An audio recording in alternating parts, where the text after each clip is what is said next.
On this episode of Playlog, Tofr's going to quiz me on how well I know all the indie games of 2025.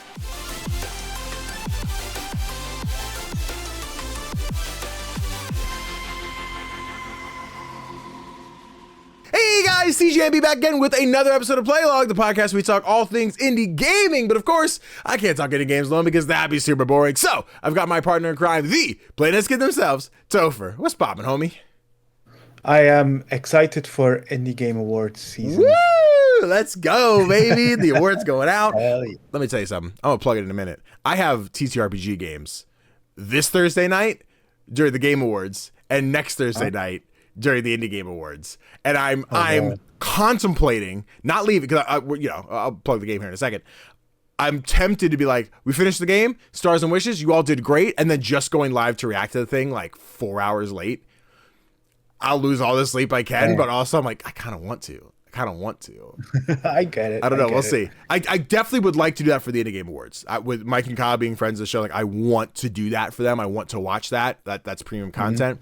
The Game Awards feels like, if anything, I want to see Game of the Year, and I want to see what cool indies get announced. Like, because we had like Windblown announced there or whatever. Like, I want to see what cool stuff gets shown off and have those reactions. But like. Watching the whole show, it's a tough pickle, but also I get to watch later. I get to skip a few of the ads on the way, so we'll see. That's not me formally saying, hey, I'm streaming tonight at midnight Eastern. We'll see, but maybe. You never know. Nice. Anyway, I digress. Yeah, it is award season. I'm so excited to see people get their flowers. It's such a fun time of year where everyone's just like, look at you getting the attention you deserve. You deserve that. You're amazing. Good for you. Very true. Love it. Also, how many awards is Claire Obscure gonna get? Every single one of them, baby. Every single one of them. Can you imagine if they got 33 awards? That'd be nuts. If they're like, sorry, we are no longer accepting awards. We've hit the max. We can't. And next year we have to get rid of one for Expedition 32. It's got to be gone. So long.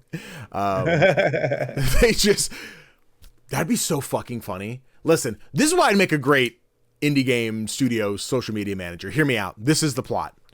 Expedition 33, they win 33 awards, all game awards on their wall, whatever. Next year, on the day of the Game Awards, it's a post of one of the trophies that just gets gommaged. They're like, sorry, one had to leave this year. Like, that'd be such a good Instagram reel. That would do numbers. Yeah. Oh my God, that would be amazing.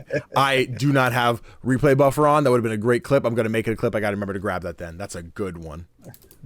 Listen, Sandfall, if you're looking for a social media manager, where are we at? What's up? Yeah. I'll do the damn thing.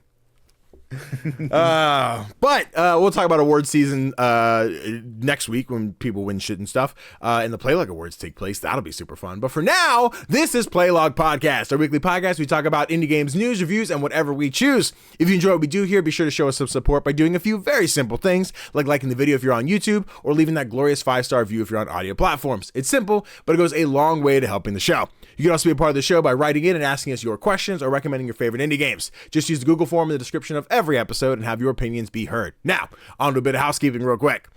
Quick reminder, if you like watching me play make-believe with my... Let's try that one again.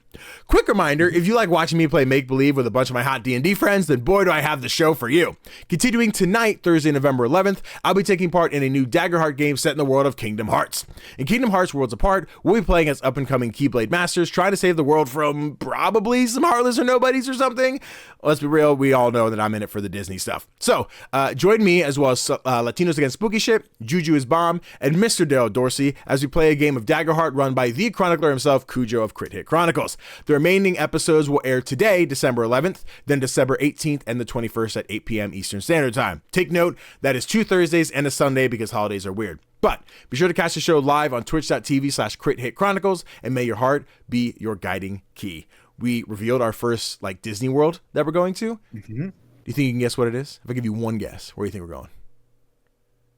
I need a hint because there's lots of Disney Worlds. Very Halloween-y. A Nightmare Before Christmas. You'd think. That's what I thought, but it wasn't. It's Hocus Pocus. Okay. Oh, wow. It's very fun. Okay. I haven't watched Hocus Pocus 1 since I was like 8, and I've never watched the sequel. I might do that tonight while I'm working on some visual stuff and put Hocus Pocus on so I can re-immerse myself for the game. Yeah. But yeah, that was a very fun. We landed our ship. You should watch the first episode. It's over on Crit Hit Chronicles YouTube channel. We landed our ship, and it was like, welcome to Salem. I'm like, oh, look at that. That's fun. So yeah, that'll be cool. I'm excited. But also, another quick reminder, if you still like watching me play Make-Believe with a bunch of my hot D&D friends, then boy, do I have another show for you. My insanely talented girlfriend, Mallory of Rediscovery RPG, is creating a brand new TTRPG system based off of Clue. Yeah, like the board game Clue. It's cool. And we're going to be streaming the first ever play session of it right on her channel. So, on December 22nd, myself, along with Enough of Abby, SneakerNet Music, and LB Hackemup will be taking part in the first ever game of Secrets and Suspects. We'll create our own personas with the classic title and color format, and then Mal will roll dice to find out which one of us, if any, were the murderer. Then our goal is to sniff out the culprit or not get caught. We're all insanely excited to play and watch the story unfold. If you want to join us, be sure to catch the stream on Monday, December 22nd over on twitch.tv/rediscoveryrpg. And be sure to tell your friends and family who like Clue all about the game. I'm super jazzed. I'm going for Chris Evans' character from Knives Out, the like pompous rich guy. Nice. And of course I have to go with blue. I'm still trying to figure out my naming scheme. I don't want Lord of bureaucratic, but I got to figure my thing out. But I'm very excited. Super fun. Sounds like a lot of fun. It's great. There's so many TTRPG things planned. I mean, this year it's like Kingdom Hearts and then Secrets and Suspects, and I think that's all I have for the rest of the year. And then we get in 2026 and I have like 9 things planned. They're not currently announced. So Damn. yeah, it's gonna be a time. It's a good thing. It's a I can't wait. You know about the one, you know I'm excited.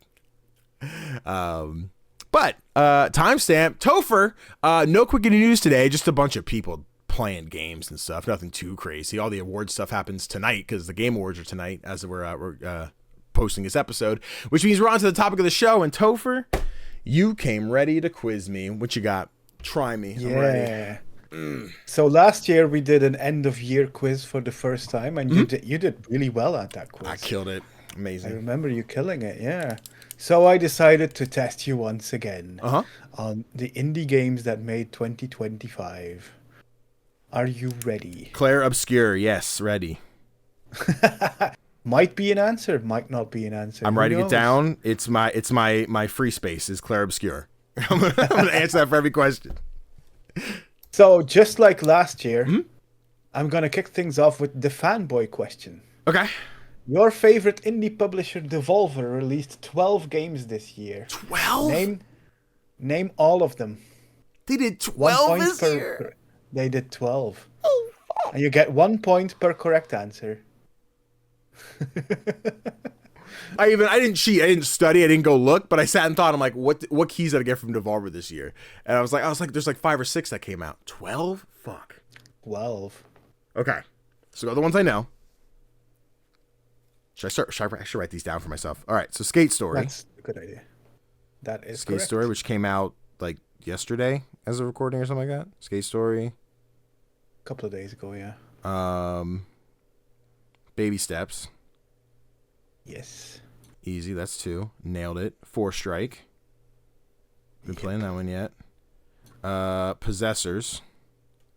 Yep. ESSOR parentheses. That's 4 correct already. That's 4. I'm killing you're it. a third of the way down. Ball Pit. Yep. Now I'm struggling. Astroneer didn't come out yet, right? Nope. Okay. Oh fuck! What else did they release this year? Yeah, it's interesting that you mentioned the 5 most recent ones. Yeah. We have to go back further in along the year. God damn it, Devolver. Okay, Myco Punk. I'm thinking who I got keys for. Myco Punk. Batsu didn't come out. I don't think. Nope. I'm like, what games did they play? They didn't do Moonlighter. They didn't do anything with Hyperlight Breakers. Nope. I'm gonna be honest, it's a tough question. Yeah, a little bit. Some of these games you'll be like, when I reveal them, if you don't guess them, you'll be like, Devolver did that one? Yeah. Monster Train, yeah? Nope. No, that wasn't Devolver? That wasn't Devolver. It wasn't? You sure? I'm sitting here, I'm like, did I not email Androni and be like, hey, can I get that? Let's check. It's Big Fan Games. Damn. That's a Devolver joint, but it's not Devolver themselves. Oh, so they didn't publish it though? Like they didn't. No. Oh, Big Fan is like their smaller label, interesting. Okay. and they published Monster Train 2. I feel like I get half a point for that though, but okay. Shit. You would say that, wouldn't you? I would. Yeah, I want half a point. What else did I get this year? I'm thinking like, Stick It to the Stick, man. Yeah. Cool. Stick it to the stick. Okay, that's over half. I'm at least satisfied with that. Stick it to the stick, you've got 7 already. Can I know if they were early access or full release? I think they're all full releases. Okay. I know Stickman was early access. I know that, so I didn't know if. Let me check. I'm thinking roguelikes. What? Slots and Daggers was not them. I'm like, what else came out this year that I was fucking in love with? The thing is, I don't know if you were in love with any of these games. Interesting. 3, 4, 5, 6, 7. I'm missing 5. I'm missing 5, you Devolver bitches. I'm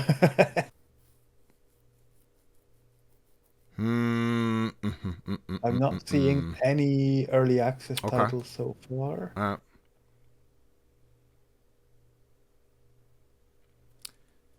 They didn't release. There's that new like junk one that they announced that I don't know the name of, but that didn't come out yet. I think I want to say it's something Expedition, like Garbage Expedition or something like that. Expedition 33. Yes, that's the free space. Fuck,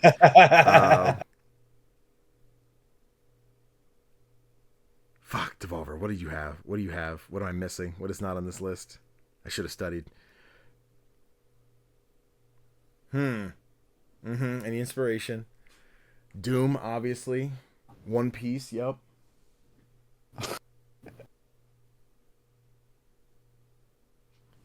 Cult of Lamb DLC didn't come out. Nope. Any sequels that would any of them sequels? One of them is, and another one is more of a, how should I say, a reimagining of one of their most highly rated titles.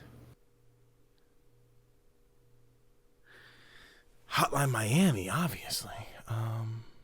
There's also a Disney game in there. Fucking Disney game in there? Yeah. I'm not helping at all. No. Fuck. There's a Disney game in there related to a movie that came out this year as well. Well, it's not. It's related to the franchise, not to the movie itself. Right, the Thunderbolts game, I remember. Depression Simulator. I'm struggling. I can't think of them. I'm trying to. I feel like I got all my hints. Like, I feel like I threw in the towel. You already got more than half, which is impressive. But I'm gonna be pissed when I'm like, oh, that bitch. I'm doing one more rattle of like what came out this year, because Plucky Squire was last year. I'm not sure you played any of these. Okay. Maybe one of them. All right. But I'm not sure. But can I give a hint about that one? Sure, go for it. Let me see. So if you're willing to give it, I don't know because I don't know the game. Okay. Oh, it's the one I think you might have played is from the same people who made My Friend Pedro.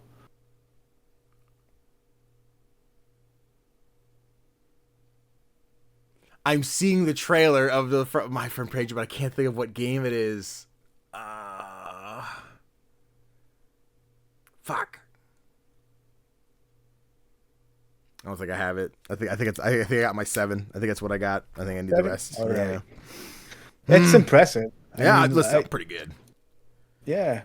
The ones you missed out on were Look Outside. I didn't know it was Devolver. Shit. Yeah. Okay. Then the reimagining I talked about was the Talos Principle Reawakened. Right. See, here's the thing. We talked about Talos Principle last year. And I think I was just like, yeah, Talos Principle 2 and the remake were last year. Like I convinced myself of that. I get that. The sequel was Gorn 2. Oh, I did not know there was a Gorn too. Yeah, there is. Okay. The game by the developer of My Friend Pedro is Shotgun Cop Man. Fuck yeah! Damn it. Yeah, that's the one I thought you might have guessed. Yep. And then the Disney game is Tron Catalyst. Oh! Also did not know that was Devolver. At least not in my current brain. Interesting. Okay. Yeah. Well, but hey, 7 out of 12 is still pretty good. I'll take that I got the good ones. I heard good things about Shotgun Cop Man. I just didn't play it. I think I might have played the demo for like a millisecond, and I'm like, oh, I don't have time. I'll come back, and didn't get back to it. But yeah, damn.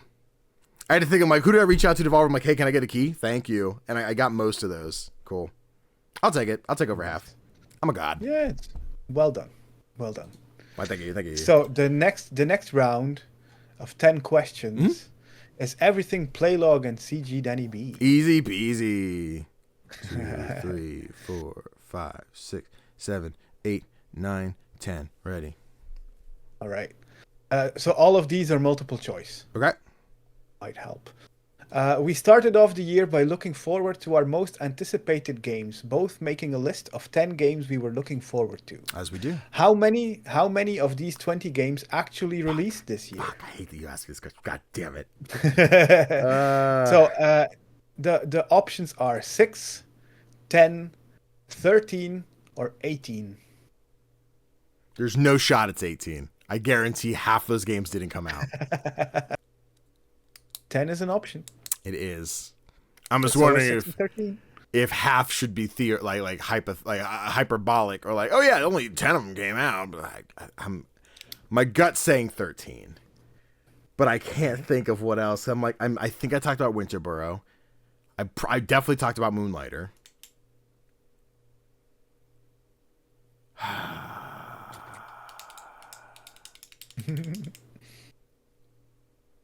I feel like I talked about the Midnight Walk where I was like, I need another game to put on here, but I probably didn't. Yeah, I'm gonna go with 13. C. 13? Yeah. That is actually the correct answer. Let's go. Do you have the list? Do you have what came out?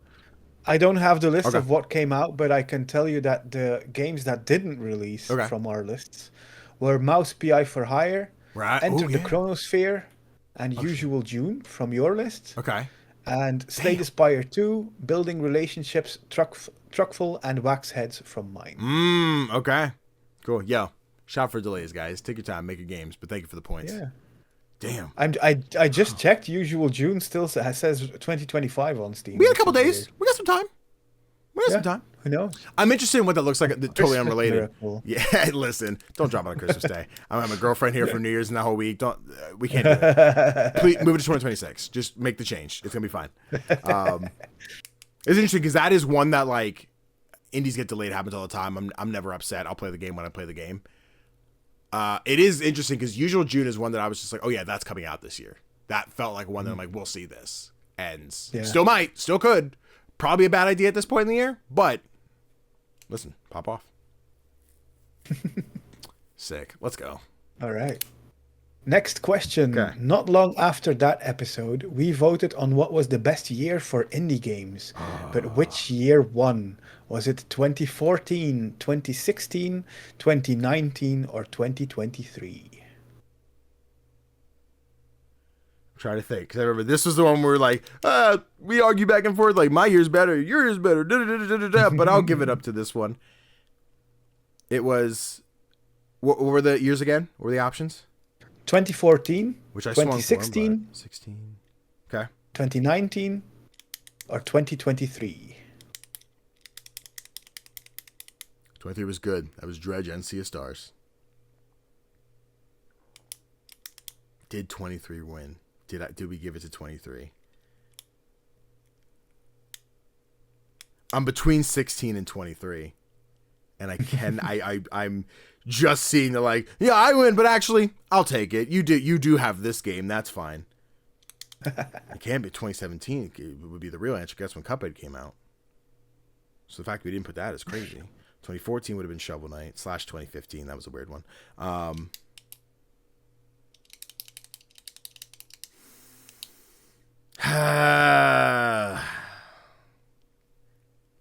I'm gonna say we went with 2023.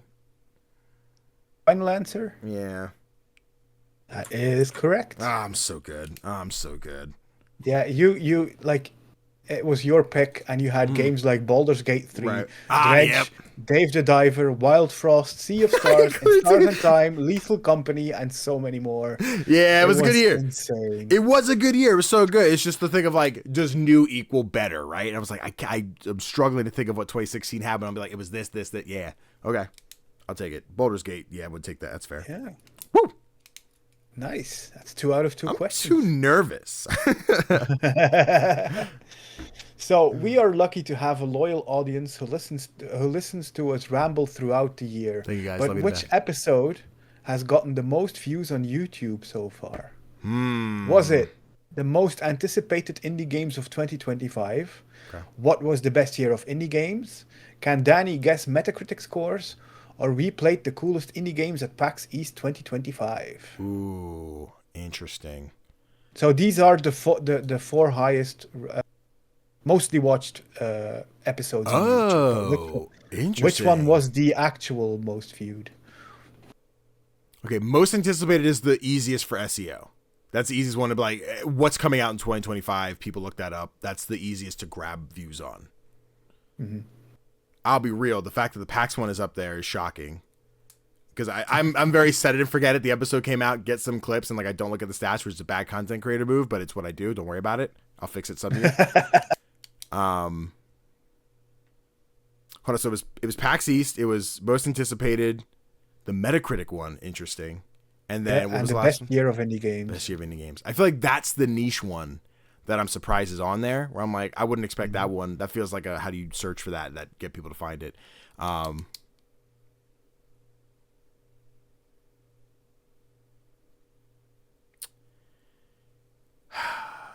want to go most anticipated. I'm between most anticipated and PAX.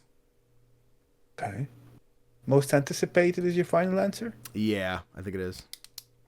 It's 3 out of 3, baby. Oh my god, let's go. SEO, baby. Yeah. That episode got over 300 views. Let's go, baby. Let's get it. So, yeah. Let's get it. We take it. Shout out, guys. Appreciate you. You are on a roll. Yeah, we're trying. Listen, I know me and my podcast. Hope it's not to get any more wrong. We'll see. Let's see with the next question. All right. We have been known to ramble on a bit on this podcast, but which episode from the last year was the longest? Was it we played even more Steam Next Fest demos, the Next Fest Spring Edition? Danny goes to Summer Game Fest. Ooh, the best games from Steam Next Fest Summer Edition, or the best games coming out for the rest of 2025? Okay. That was a long one. These usually hit the 3-hour-ish mark. These are the 4 longest episodes that we did. The Next Fest was spring and summer, right? Were the two? Yeah. But they were the second parts, right? The more we played. The spring edition was the second part. The summer edition was the first part. See, because normally because the first parts tend to be the shorter ones because we don't get to play as much. Because it's like, oh, Steam Next Fest started yesterday, but when we went to record, so we got to play like 5 things. But summer might have been different. That might have been the time where like, hey, we're getting a bunch of emails like our demo's out early if you want to check it out. So we got to play before Next Fest started. I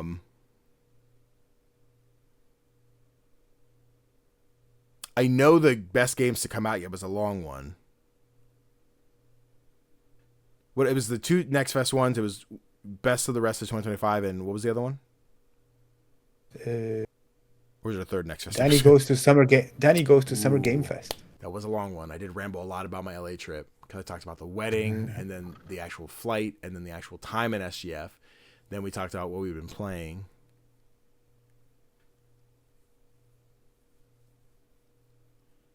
I want to go with like spring Next Fest, but I'm gonna err on the side that I rambled a lot about LA and say it was Summer Game Fest. That sounds wrong. I take that back. Yeah, fuck it. I'm gonna go with Spring Next Fest. Spring Next Fest. Yeah.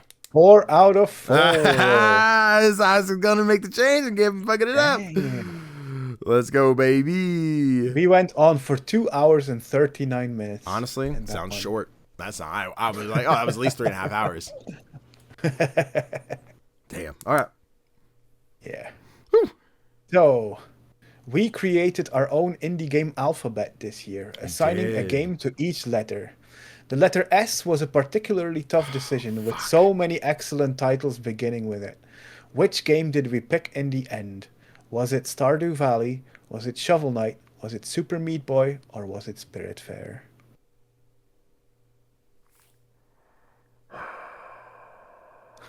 It's Stardew or Shovel Knight. I remember that. We mentioned Super Meat Boy. We mentioned Stardew. Those are fun. Yes. Or Spiritfarer. Yeah, those are great games, but do they stand out? I remember fighting where I was just like, Shovel Knight's like a mascot. I kept doing the like Mount Rushmore. Like I see Shovel Knight versus Emily from Stardew or something, or the chicken from Stardew or something. I want to say we went with Shovel Knight because I feel like I would have fought for that one. But then I also been like, no, it makes sense for Stardew because a lot more people played it. But iconicism, fuck. I think we did Shovel Knight. We did do Shovel Knight. Okay, cool. Sweet. Fuck you, Stardew. What a terrible game. Go play fucking what's the other early access one we really like? The cute one with the pink cow. Oh, wow, I can't think of it. Yeah, I'm struggling. I can't think of what it's called. Fields of Mystria. Fields of Mystria. Go play that one. Yeah. So this year, sadly, we had to put the bi-monthly book club episodes on hiatus for now, due to lack of time. Which episode was our final one? Like, which game did we feature? Yeah. Was it American Arcadia, One Shot, Until Then, or Lorelei and the Laser Eyes? Okay, it wasn't Lorelei. I think that's when we started to drop, because like we don't have time to finish them, so let's drop it to every other month. Mm-hmm. I think it was Until Then.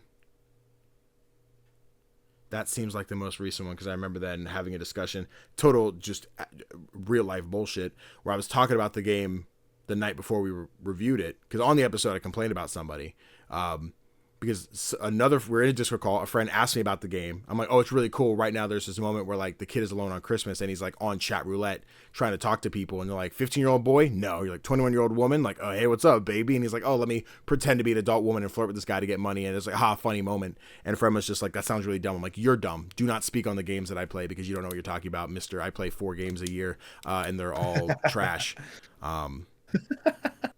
And that blew up into a bigger thing that might have ruined our home game, but it's fine. Don't worry about it. Yeah, I think it was on. Did we do Until Then before American Arcadia? No. I think American Arcadia was first. Yeah, I'm gonna say Until Then. That's another one correct. Let's go, baby. I'm so good. You're on fire. I got at least half of them. It doesn't matter what happens the rest of the day. Now, let's see. The next question is an interesting one. Oh, man. Okay. Might get your friends upset with you. Uh-oh. 2025 has been the year of CGDannyB, the TTRPG guy. But what was the first TTRPG you shouted out during our quick reminders at the start of the episode? Was it Fallout 313? Was it Tales of the Valiant, Trouble in the Isles? Was it Our Brilliant Ruin? Or was it Daggerheart? It definitely wasn't Daggerheart.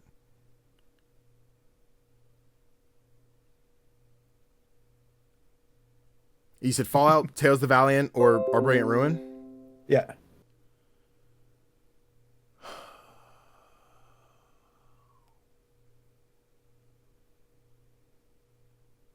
I'm struggling. Remember your friends. I'm at the spot, right? I remember my friends. I know Fallout was first before I joined Tales of the Valiant.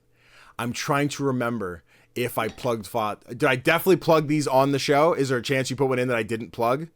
You plugged all of them. Okay. Then I think it's Fallout. Because we would have played Fallout. It's another one? It's another question, correct? Let's go. Okay, here we go. Cool. God damn. Cool. Damn. Yeah, my only thing was just like, did I plug Fallout? Because I know you watched Fallout and we talked about Fallout, but I was like, did you like, oh yeah, I remember Danny played Fallout, so I'll just put it on there. I was like, but if it's guaranteed I talked about them, Fallout would have been first. Yeah. Absolutely. Because I was like, yo, LB's hot. I got to impress her by talking about her game on my show. So, of course. That's the only way into a woman's heart is to make sure you talk about their TTRPGs on your show. Oh yeah.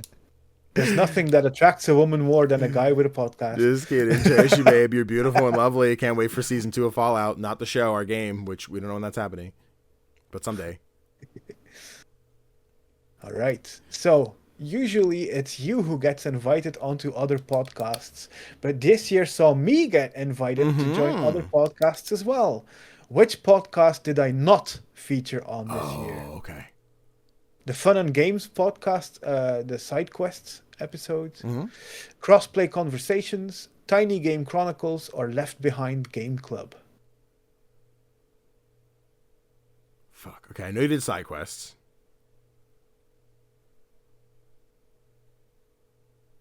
Confirm for crossplay. Are we talking the channel or the show? Because I remember you did the one with Jacob, but I don't know the title and the umbrella of which that falls under. I think it's on crossplay. I meant the one with Jacob. Okay, cool. Yeah. Just to make sure, I figured I wasn't picking a straw to be like, oh, you're trying to fool me, but just to be clear, in case you're like, actually, Danny, I was on such and so with Jacob. I didn't do crossplay conversation. No. It's not a trick question. Cool. Then the other options were Left Behind and what was the other one? Tiny Game Chronicles. I feel like I remember that one. Tiny Game Chronicles. Left Behind. I would say it was Left Behind. I think Left Behind is niche enough that, not niche like as a show, because I love what they do, but I think it's like, I don't know that they have a current ongoing series. I think like, let's play a game. We got a group together. Let's do it. I don't know that Left Behind is currently releasing a product. So I think it's Left Behind. You are nailing this. I'm so fucking good. That's 8 out of 8 questions correct so far in this video. God, I just have a brain that doesn't make sense until it needs to. You know what I'm saying? Now, enough about me. Let's go back to you. Please, I'm 2025 has also been the year of CGDannyB, the thirst trap guy. But how many episodes have featured your own face in the thumbnail? Oh no. 3, 6, 12, or 16? Ooh. How many times have I put my own? I know this year I did a lot of the split the screen into 3 games image. I did that a lot because it was like, let's do a list. And it was the two white bars at an angle. Bop, bop, bop. That's the Steam Next Fest format. That's we're talking about our favorite blah, blah, blahs format. I do that a lot. Mm-hmm. If I'm thinking, I think my face is in any of the ones I do cons. So, well, except PAX East. PAX East, I think I did the split in a 3-1. PAX Unplugged, Summer Game Fest, definitely had my face on them. The Alphabets had my face on them. So that's at least 4. What are the options I have? 3, 6, 12, or 16. Okay, so 3's out. There's at least 4 that have my face on. What else did we do this year? What else had my face on it? So like special episodes where I've been like, yeah, I did this and I did this. I'm also super lazy when it comes to taking selfies for thumbnails. So if I can't find an old picture, I'll find another reason to put something else on. I'm leaning 6. Unless there's just some well where I was like, oh, Danny, you didn't think about the 10 episodes you put your face on because you said you're amazing.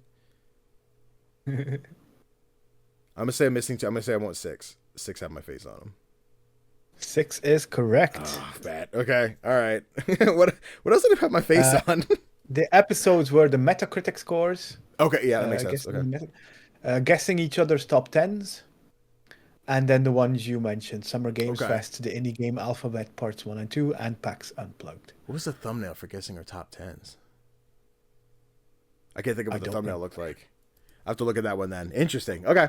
Google. Fuck it. That's are you going for a perfect score? I'm gonna try. The answer's clear obscure. It's not. Fuck. Okay.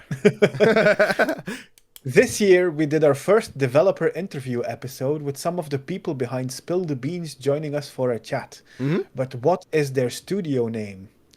Is it Skeletal Games? Is it Patati Games? Is it Team Laserbeam? Or is it Soft Not Weak? All right, cool. Skeletal Games. I was ready for you to be like, is it Skeletal Games? Skelly Games? Little Skeleton Guy Games? Like, fuck, don't do this to me.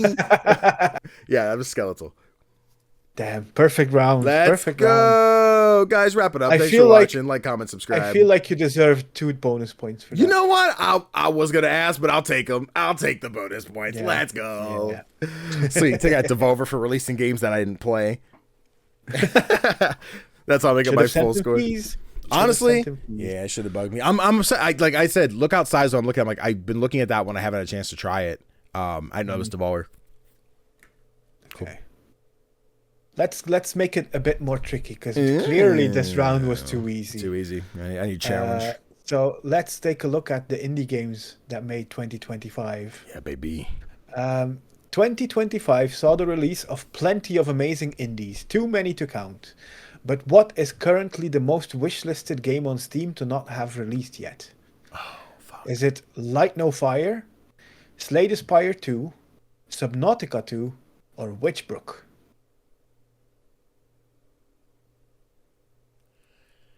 There's a part of me that remembers like an article that Light No Fire was the weird most wishlisted game, but everybody does that at some point. So I'm like, to what capacity? Was it a time limit? Whatever. I know Witchbrook is super sought after. I think I just got a date. I think it's March or something. I thought so. Maybe I'm making it up. A lot of things happen. Check. Witchbrook. Maybe it's just 2026. No, nothing. Just 2026. Damn. Sorry, Witchbrook. I lied on you. And then it was Slay the Spire, and what was the other option? Subnautica 2. Subnautica. I think they use AI. I think people hate them now. I'll go Light No Fire. Light No Fire is incorrect. Damn it. Damn you, Light No Fire. It's actually Subnautica 2. Interesting. Wow, guys, you should undo that because I think we use AI. Damn. Oh, well. Hate to see it. I don't even like Subnautica. So next up, we'll see if you can use your secret answer. Okay. Which of these 2025 releases holds the highest review score on Steam? Okay. Is it Dispatch? Is it Claire Obscure Expedition 33? Is it Hollow Knight Silksong? Or is it Deltarune?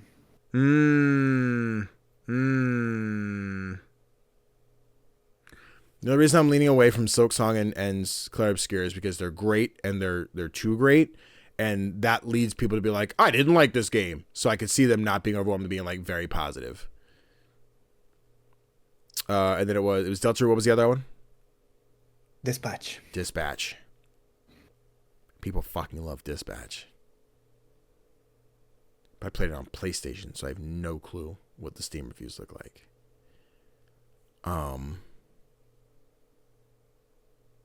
Deltarune.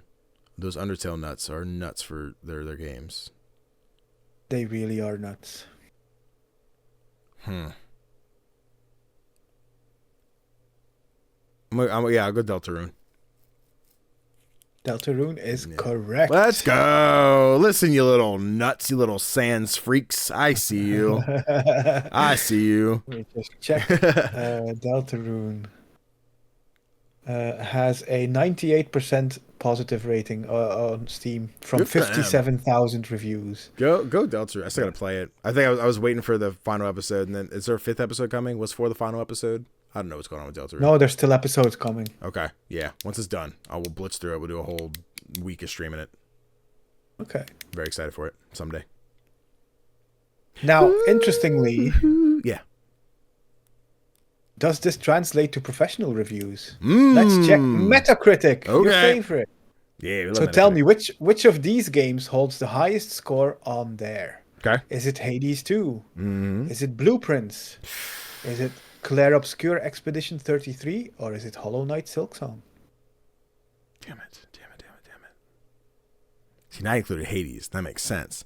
But then I'm wondering how many people went back to review Hades after the early access, and that's where early access is a weird fuckle bitch, where it might have a really good score because 10 people. I know more than 10 people reviewed Hades, but it's a smaller number do it, so it balanced out to a bigger number than Claire Obscure.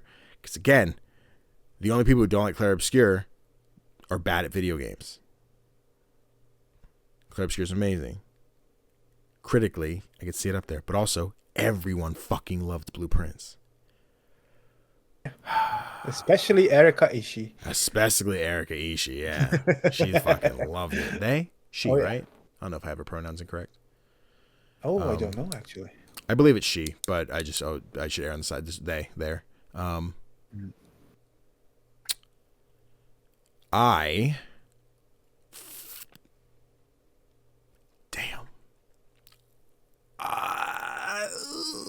between Blueprints and Expedition. Okay.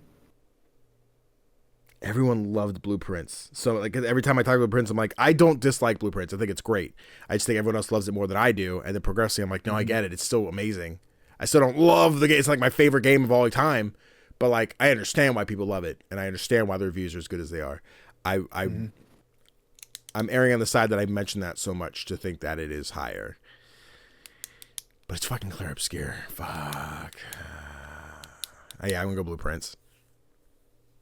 Prince? Yeah. Is incorrect. Yeah, I it's knew actually Hades too. Yeah, checks out. I knew it too. I knew it in there somewhere. Numbers are stupid. Numbers are stupid. So let's do another question with numbers. Cool. The start of September saw numbers of indie devs frantically delaying their game because of the release of Hollow Knight Silksong. Yeah. But what is the exact release date for Team Cherry's new masterpiece? Was it September 2nd, September 4th, September 6th, or September 8th? Okay. Before you read, I saw September 4th in my head. So I'm going to go, that was the right answer. Damn, that's quick. That's correct. Cool. Bet. Remember that day forever. I was ready to be like, how many games delayed? I'm like, I don't know, Tofr. All of them. At least Demon School. Still very fun. Full review coming eventually. So, Strange Scaffold have had another busy year, releasing 3 games. Okay. Which of the following is not a game developed by them? Okay. Creepy Redneck Dinosaur Mansion 3. Mm-hmm. Teenage Mutant Ninja Turtles Tactical Takedown. Co-op Kaiju Horror Cooking, or Teenage Mutant Ninja Turtles Splintered Fate. Splintered Fate was the beat 'em up, right? I want to say I saw I Am 8-Bit or someone else. I think that's the one that's not Strange Scaffold. But was, Co-op Kaiju. I got the emails right. Yeah, Splintered Fate. Correct. Cool. Let's go. Back in the game, baby. Trying to trick me with these double turtles. I'm fucking tell you what. I have to find it. I saw a funny meme today. Total tangent. It was like a conversation. It's like, so you're telling me that you got beaten up by some full-grown Ninja Turtles in a sewer? Like, I got some bad news for you, boss. They were teenagers. I was like, nice. All right. Plenty of developers have been able to make another project this year, but only one of these games is a debut title for its dev. Huh? Which one? So we have Slots and Daggers, The Root Trees Are Dead, Ritual of Raven, or Many Nights a Whisper. Okay, we know it's not Rich. The question is, which is their debut, or which game? Which of these? Okay. Okay, so it's not Slots and Daggers. That's a Summer House people team. I don't know the scale. Ritual of Ravens was Sticky Business. What are my other options? The Root Trees Are Dead and Many Nights a Whisper. Was the Root Trees Are Dead? Was that the walking around the cemetery listening to people's stories game? No. Which game was that? Root Trees Are Dead is a murder mystery, I think. Let me check. I do not know that one. So I'm at the spot where I'm like, I don't know what else they would have made. Yeah, it's a kind of game for fans of like the Obra Dinn and stuff like that. Okay. Many Nights a Whisper. I'm sitting here. I know we've talked about it a couple times. I pull up that trailer, and I think every time we pull up the trailer, it's like from the creators of something. But we pull up some trailers a lot. I might be mixing two of them up. I don't know if that's their debut. I don't think it is. I'll go with the one that I don't know. I'll go with the Root Trees is the debut. is correct. Okay, cool. Let's go. Games we don't know, baby. I love how you use deduction to guess the deduction. I try. I mean, I have to. I'm not cheating. I just have to look at this one because the root trees are dead. Root trees are dead. Supposed to be really good. Overwhelmingly positive. 343 reviews. Recently, 3,400 total. Yeah, I don't know this one. Oh God, it's giving. No, I was gonna say it's giving old Sierra game, but not Sierra. It's giving old PC game for sure. But all right, cool. Bet. And then root. Right. I put Rue tree. I think I was thinking Rue Valley. I was like, the Rue trees are dead. Okay. Sweet. So, Citizen Sleeper publisher Fellow Traveler started the year with a bang with the release of the sequel to Jump Over the Ages masterpiece. They released 4 more games this year, but which one was released most recently? Okay. Is it Culebra and the Souls of Limbo, Wonder Stars, Scrapdackle, or Afterlove EP?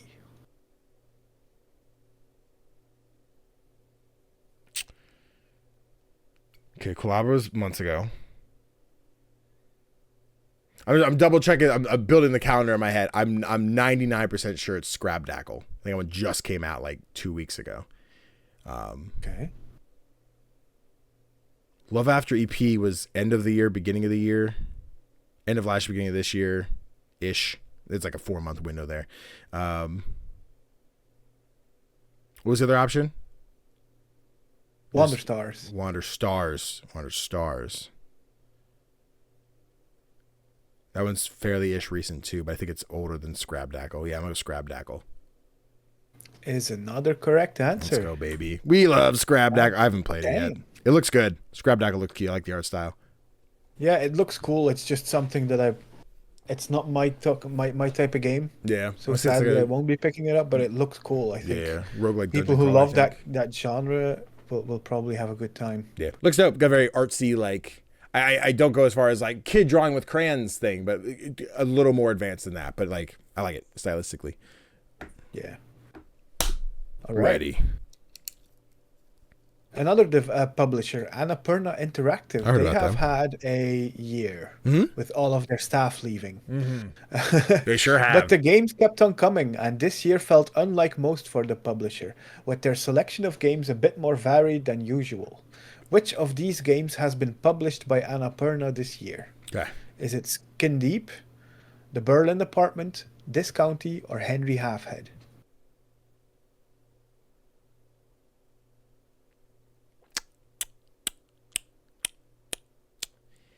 Hold it. Skin Deep, Henry Halfhead. What were the other two options? The Berlin Apartment and Discounty. I don't think it was Discounting. I don't think it was Berlin Apartment. Henry Halfhead, I know PR was Pop Agenda. I forget if they helped publish or not. Yeah, so I'll go Skin Deep. Right again. Let's go, baby. I'm here, baby. I'm in the damn thing. You sure are. Annapurna, put me on the list. I don't know what list, but put me on it. Woo!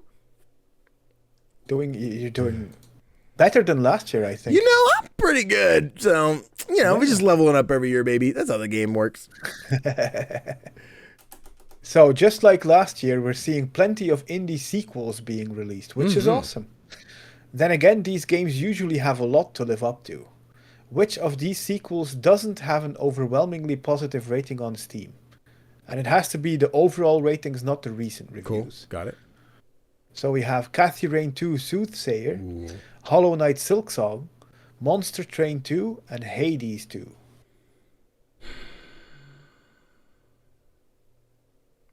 See, Cathy Rain of the 4 is the most obscure, which I could see. Again, it comes down to the fans who review the games give it a high enough review that it is overwhelmingly positive. But also, I don't know how the overwhelmingly positive, if that's a scale. It's just like once we hit 500, that counts as overwhelmingly, or like what decides very versus, I don't know how that works. Hades, I can see being overwhelmingly positive. Monster Train's another one. I'm like, if the fans love it and said it, yes. Silksong, I could see. The question is which one is not overwhelmingly positive, right? Yeah, correct. I could see Silksong being overwhelmingly positive, but also I know people are like, this game's too hard, the jumping's bad, blah, blah, blah, blah, blah. Why can't I just be the first game? Because I'm sad and angry that the game I waited for so long. Is it as easy as I want it to be? Something. I'm between Kathy Rain and Silksong. Okay. Is it bitter people that made Silksong not overwhelmingly positive? Is that what it would be? Is that what I'm going with? I think that's where I'm leaning. But it is Silksong, and if Danny's like, of course it's not overwhelmingly positive. It's like, oh, why would you ever think that? It's motherfucking Silksong, dude. That makes the most sense. I understand. I'm being deductive. It was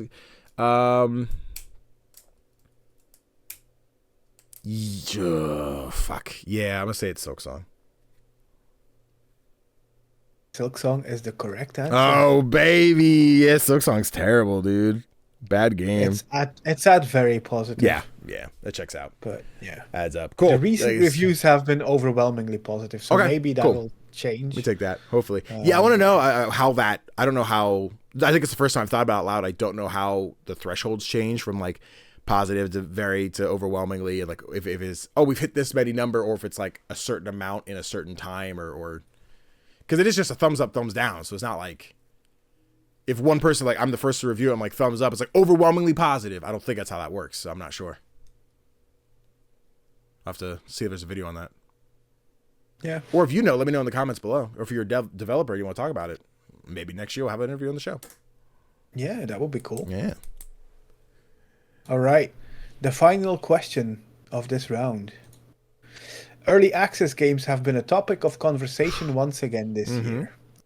Which of these games did not release into 1.0 yet in 2025? Okay. Trash Goblin, Kabuto Park, My Card is Better Than Your Card, or Cataclysmo? Okay. I was prepared for you to mention Breakers, and I'd be like, no, because I think I just shut down. Like they were not updating anymore. Yeah. Trash Goblin did.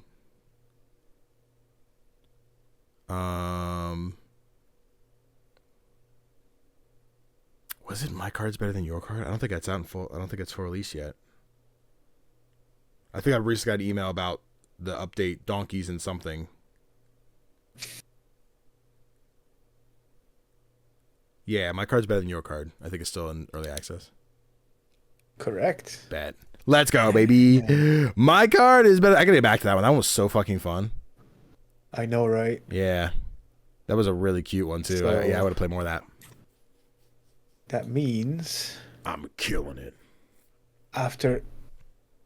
No, let's keep your score hidden. Ooh, let's okay. just move on to the final round. Final round. Well, friend, hey, chat, real quick. My beautiful girlfriend just liked my Instagram post, so be like them and go like my Instagram post. God, what a beautiful specimen. God damn, Mal, if you're listening to this, you're fucking fine, babe. Anyway. So for the final round, I will present you with 8 games. I'll give you the title. Okay. And then I'll read negative Steam reviews. Oh, no. Okay. Yeah. But all 8 of these games are overwhelmingly positive on Steam. Okay. So I had to look. I had to dig. I got you. For some negative reviews. Okay. But yeah. In alphabetical order, the games are Ball Pit. Okay. Clair Obscur. Okay. Dispatch. Easy Delivery Company. Oh, I've heard about the game. Okay. Hades 2. Never heard of it. Kabuto Park. Okay. Repo. I spelled that so wrong. Yep, Repo. And Split Fiction. Okay. Oh, great game. All right.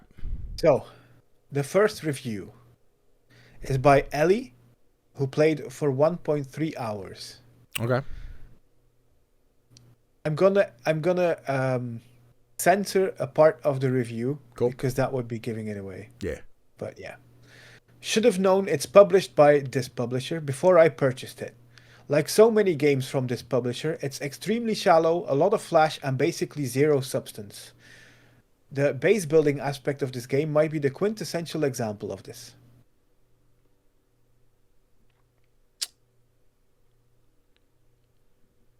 The only one I'm unsure is Easy Delivery. but I think that's ball pit. I guess. Oh, so am I gonna list these? Then we see which ones are right, or am I gonna go at yes, that's right as we go? You can choose. Okay. Maybe write down your answer, and we'll go through all of them, and then afterwards so you can change it up if you think you're wrong cool. with one. So I'm gonna put a little, and then afterwards we'll do all of them. Cross on this one. Okay, cool. All right. Okay. The second review is by Tyrant, who has 24.3 hours on record. Okay. I love everything about this game except for the story, which is ultimately the thing that I was playing it for. The god-awful twist that initiates Act 3 is so bad on such a profound level that it pretty much ruined my desire to continue the game, and I'm probably going to stop playing it now, just started Act 3. It basically nullifies the importance of everything that comes before it, and makes all of the characters worthless facets of one character's randomly shoehorned plot beat that has no connection to anything that happened before Act 3. Because of that, the entire experience beforehand is soured for me. I mean, Clair Obscur sounds like the answer, but also that's a terrible take. That's a terrible fucking take. There's probably going to be more terrible takes as we go down this list. That's fucking... How do you... without spoiling Clair Obscur, because you're still playing it, the fuck? What a terrible, lukewarm, I drink milk for breakfast every day take. What the fuck? That's crazy. Okay. Like I said, I had to look really hard for these reviews. Yeah, fair enough. Holy shit. Yeah. Oh my God, play another game. The third review comes to us from Igor, who has 38.6 hours on record, but had 17.9 hours at review time. Okay. It was alright. Fun at first, but it gets repetitive fast. The concept is cool and the chaos can be entertaining, but it doesn't really hold up long term.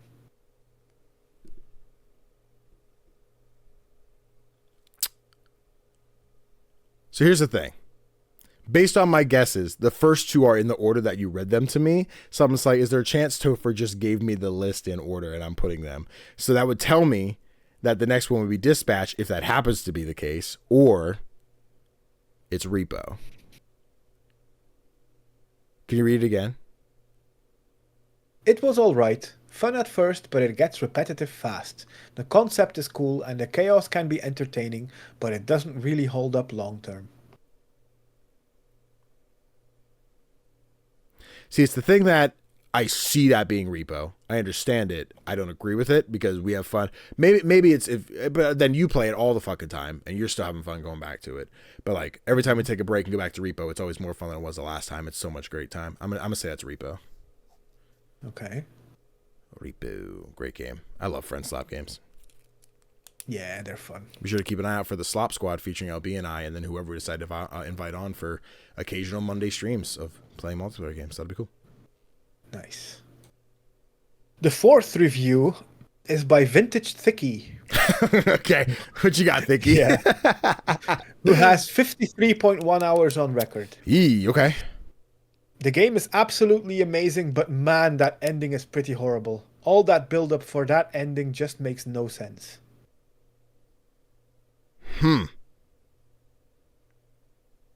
53 hours, you said? Yeah. Obviously, Kabuto Park. I mean, I'm between Dispatch and Hades.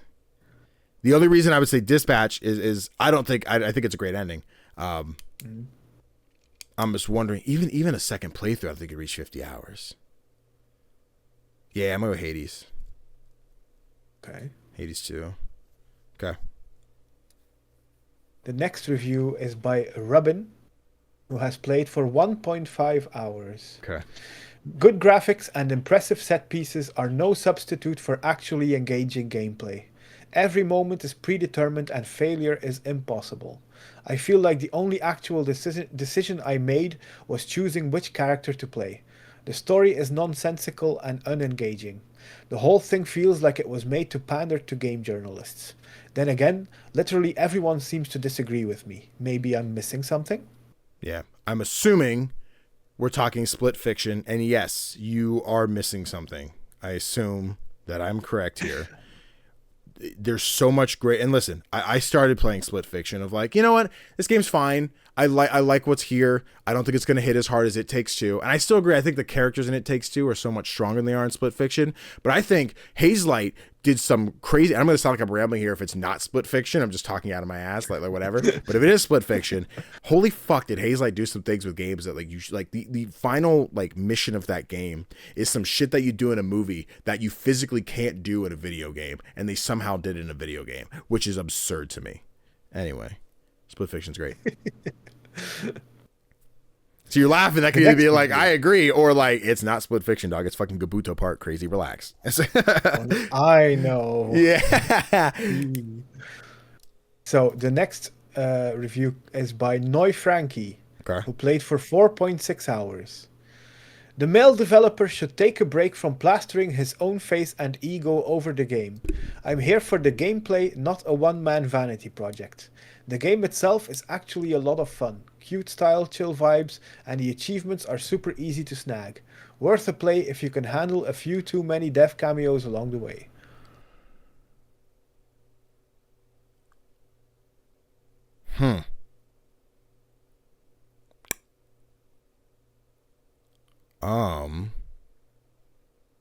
So I've dispatched, Easy Delivery, and Kabuto Park left. I don't think that's dispatch. And I haven't played Easy Delivery, so I don't know what that had. That could be the answer. Other than that, Kabuto Park, I don't think that has all that shenaniganry. So I'll put Easy Delivery with the expectation that like the rest will clarify and I might be able to move it around. Interesting. What was that? Easy Delivery Service? What was that one called? Easy Delivery Company. Okay, got it. Easy Delivery Company. Okay. All right. Okay. The penultimate review comes to us from Duke. I don't know how to pronounce it. It's TEWQ. Duke? Pick a new name. I don't know. Yeah. They have played for 1.3 hours, and their review reads, neat aesthetic with nothing else. Yeah, I'm going to go Kabuto Park. Okay. I think just because that's probably on this list the most unique art style, and I think that adds up. So I'm going to Kabuto. Then the final review is by Luce, who has played for 15.2 hours on record, with 14.7 of those at time of review. Okay. And the review reads, choices don't matter. Yeah, okay. So dispatch. Which I don't agree. I don't think. I think there's legs to the statement. I don't think it's that black and white that that choices don't matter.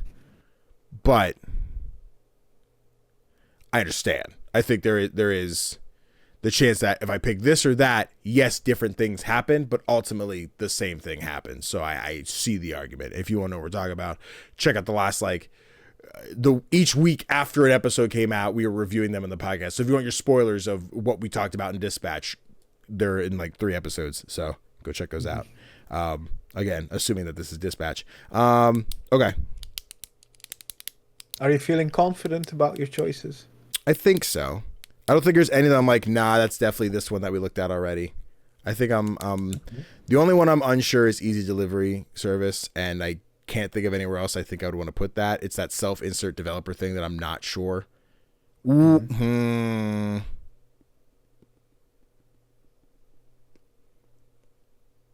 Split Fiction, because Joseph Ferris audio is in there a lot.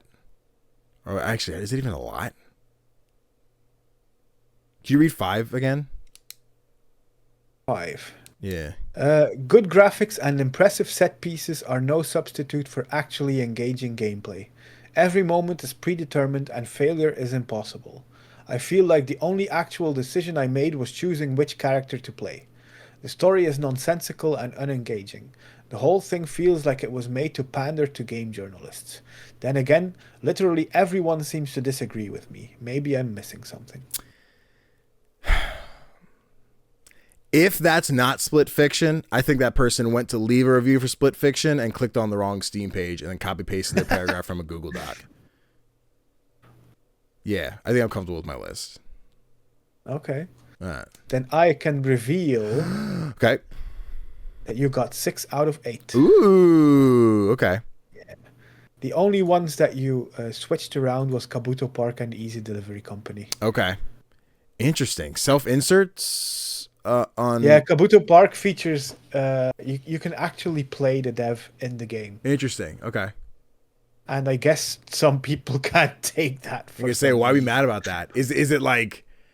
See, it was like a David Cage. Like, not that I think David Cage puts himself in the games, but it's like, oh, we hate David Cage as a person from Quantic Dream. And like, oh, I can play as David Cage. Like, do we hate Doot enough to be like, oh my God, I have to play as him? I hate this. Like, why is that a big deal? I don't know. It doesn't make any sense. Crazy work. Cool. What was the review for that? So I put Kabuto Park for Easy Delivery. What was their review? Yeah. Oh, that was just it was just the easy aesthetic, but neat aesthetic with nothing else. Let me look at Easy Delivery Service. Maybe I'm not thinking of the right game. Easy Delivery. It's the PS1 visuals. Yeah. Sorry, Easy Delivery Company. No. Yeah. Yeah. Oh yeah. I forgot about this game. Yeah, okay. Live your best life. That's fine. Listen. I'll take getting most of them right. I'm fucking take it, baby. It just goes to show when you know good games and when people are like, "Oh, this is bad," I'm like, "Oh, that's crazy. You think that's bad?" But go ahead. Just saying, I'm a G. Cool. Oh yeah. Sweet. I can now reveal that in the year of Clair Obscur, you have scored a 33 out of 40. Shut the fuck up. Let's go. It's a sign. My free space answer was the score. That's amazing. I love that for me. Very God. done. Very well done. Shout out to all my teachers in high school that said I wouldn't amount to anything, that said I couldn't be anything. And I'm sitting here in this speech making it up because no one's ever said that to a student in their life. I know y'all think it's been said, but it hasn't. And I got my 33 out of, what was my total possible? Like 40. 33 out of 40 on my total test. I got the perfect score in the year of our game of the year, Clair Obscur Expedition 33. Let's fucking go. Bam, baby. Let us know in the comments, by the way, if you managed to somehow beat Danny's score. Yeah, and if you cheated because you Googled, God is watching. We'll know. We'll know. There's a camera in the podcast. You see it? It's right there. It's watching you. You cheater. I saw you look up the Talos Principle, you fibber. You also thought it came out last year, but you double checked. You cheated. Cheater. That's great. Those bonus points to the perfect round is what got me that 33. Otherwise, 31. We'll take it. We love it. Let's go. Perfect score. Fuck yeah. Oh, these are always so much fun. I love the quizzes. Hell yeah. Glad you liked it. Thank you. You do a great job when you do the quizzes. It's always like, there's you put the game show novelization into the question. You're like, well, when this thing happened and such, what's the answer to this question? I'm like, there's so many thoughts that go through my head as we're hearing the questions and I get to think about them. Yeah. You pick great subjects, be that here's all the published games from such a publisher, how many things happened on the episodes of the podcast this year, such and such. You pick great things to think about that give me the chance to like look back at the year and still go, yes, I do know this answer, but I'm questioning XYZ. Like, what is the answer? These are great. These are always fun, Tofr. Thank you. That was super fun. Thank you. That's really sweet. Yeah. I try. I'm just great like that. Timestamp. Guys, shout out to Tofr for another amazing quiz. This was great. Now we're on to what we've been playing. Tofr, how do you want to tackle these? I got 3. You got 2. You want me to start with one and then maybe you should get started. I have to get something really quick. Cool. Start talking. Absolutely. I'll be listening. Sounds like a plan. Right back. I can do it. Team chat. Let's have a conversation. This week, a lot of things going on, different podcasts and shows to watch and TTRPGs to play. And I had a lot of emails that I had to deal with. And I got through some of them. I got an email about the playtest for a game called Cursed Words. And I was like, it's date night. We're parallel play. We're going to sit and play games together, each play our own thing. So I'm like, let me check out this new game I got, Cursed Words. Fuck, was that a mistake? In the best way possible, by the way. Fuck, it's so much fun. Oh my God, it's great. So anyone at home is like, what is Cursed Words? It is Balatro meets Scrabble / Boggle in the way of you You get the Boggle board, which is a 5x5 grid of a bunch of different letters, but they're Scrabble tiles. I've never played Boggle, so I assume they don't have the numbers. If they do, the screen is wrong. Sorry, everybody. Hold on. I don't know why this always fucks me up. I want this one. All right, cool. Fixed it. So the board is Boggle, where you are trying to spell out different words based on the tiles that you have connecting to each other. So when you start, it's like, oh, I could spell floor, whatever. And then each of those tiles gives you a point score. In the top left, you have a number you need to try and hit. Then you beat the round. Each round gives you 5 grids. So basically like 5 hands in Balatro. This is what you want to move on. If you hit the score, you win. If you lose, you restart. What makes it more unique is the person that is introducing you to this game is a Muppet. It's like a little blue froggy looking guy who's just like, welcome to my game. This is how it works. And once you finish a round, there's another one who I'm still not entirely sure isn't just him trying to play the game in 2 different ways, or like an evil twin or something like that, who's just like, hey, the name's E. You want some secrets on how to do good? Let me help you out with the shop. And he lets you buy stamps and stickers that improve your tiles, right? So some of them will spawn red and blue tiles. I'll be real, I forget what the red and blue tiles do, because once I got the void tiles, I was all in on those. There's void tiles, which have negative scores, but they have a 10% chance of turning into a shiny tile, which makes them super sparkly and gives you 50 points when you spell a word with them.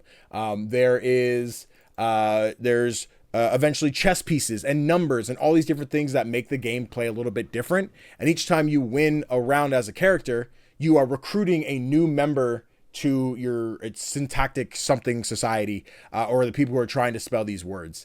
And they give you new perks, right? So this one works on voids. This one works on chess pieces. This one works on numbers. If you're playing with the numbers, it's like, oh, cool. I have a board that has 1, 2, no 3, but 5, no, or 4, no 5, but 6.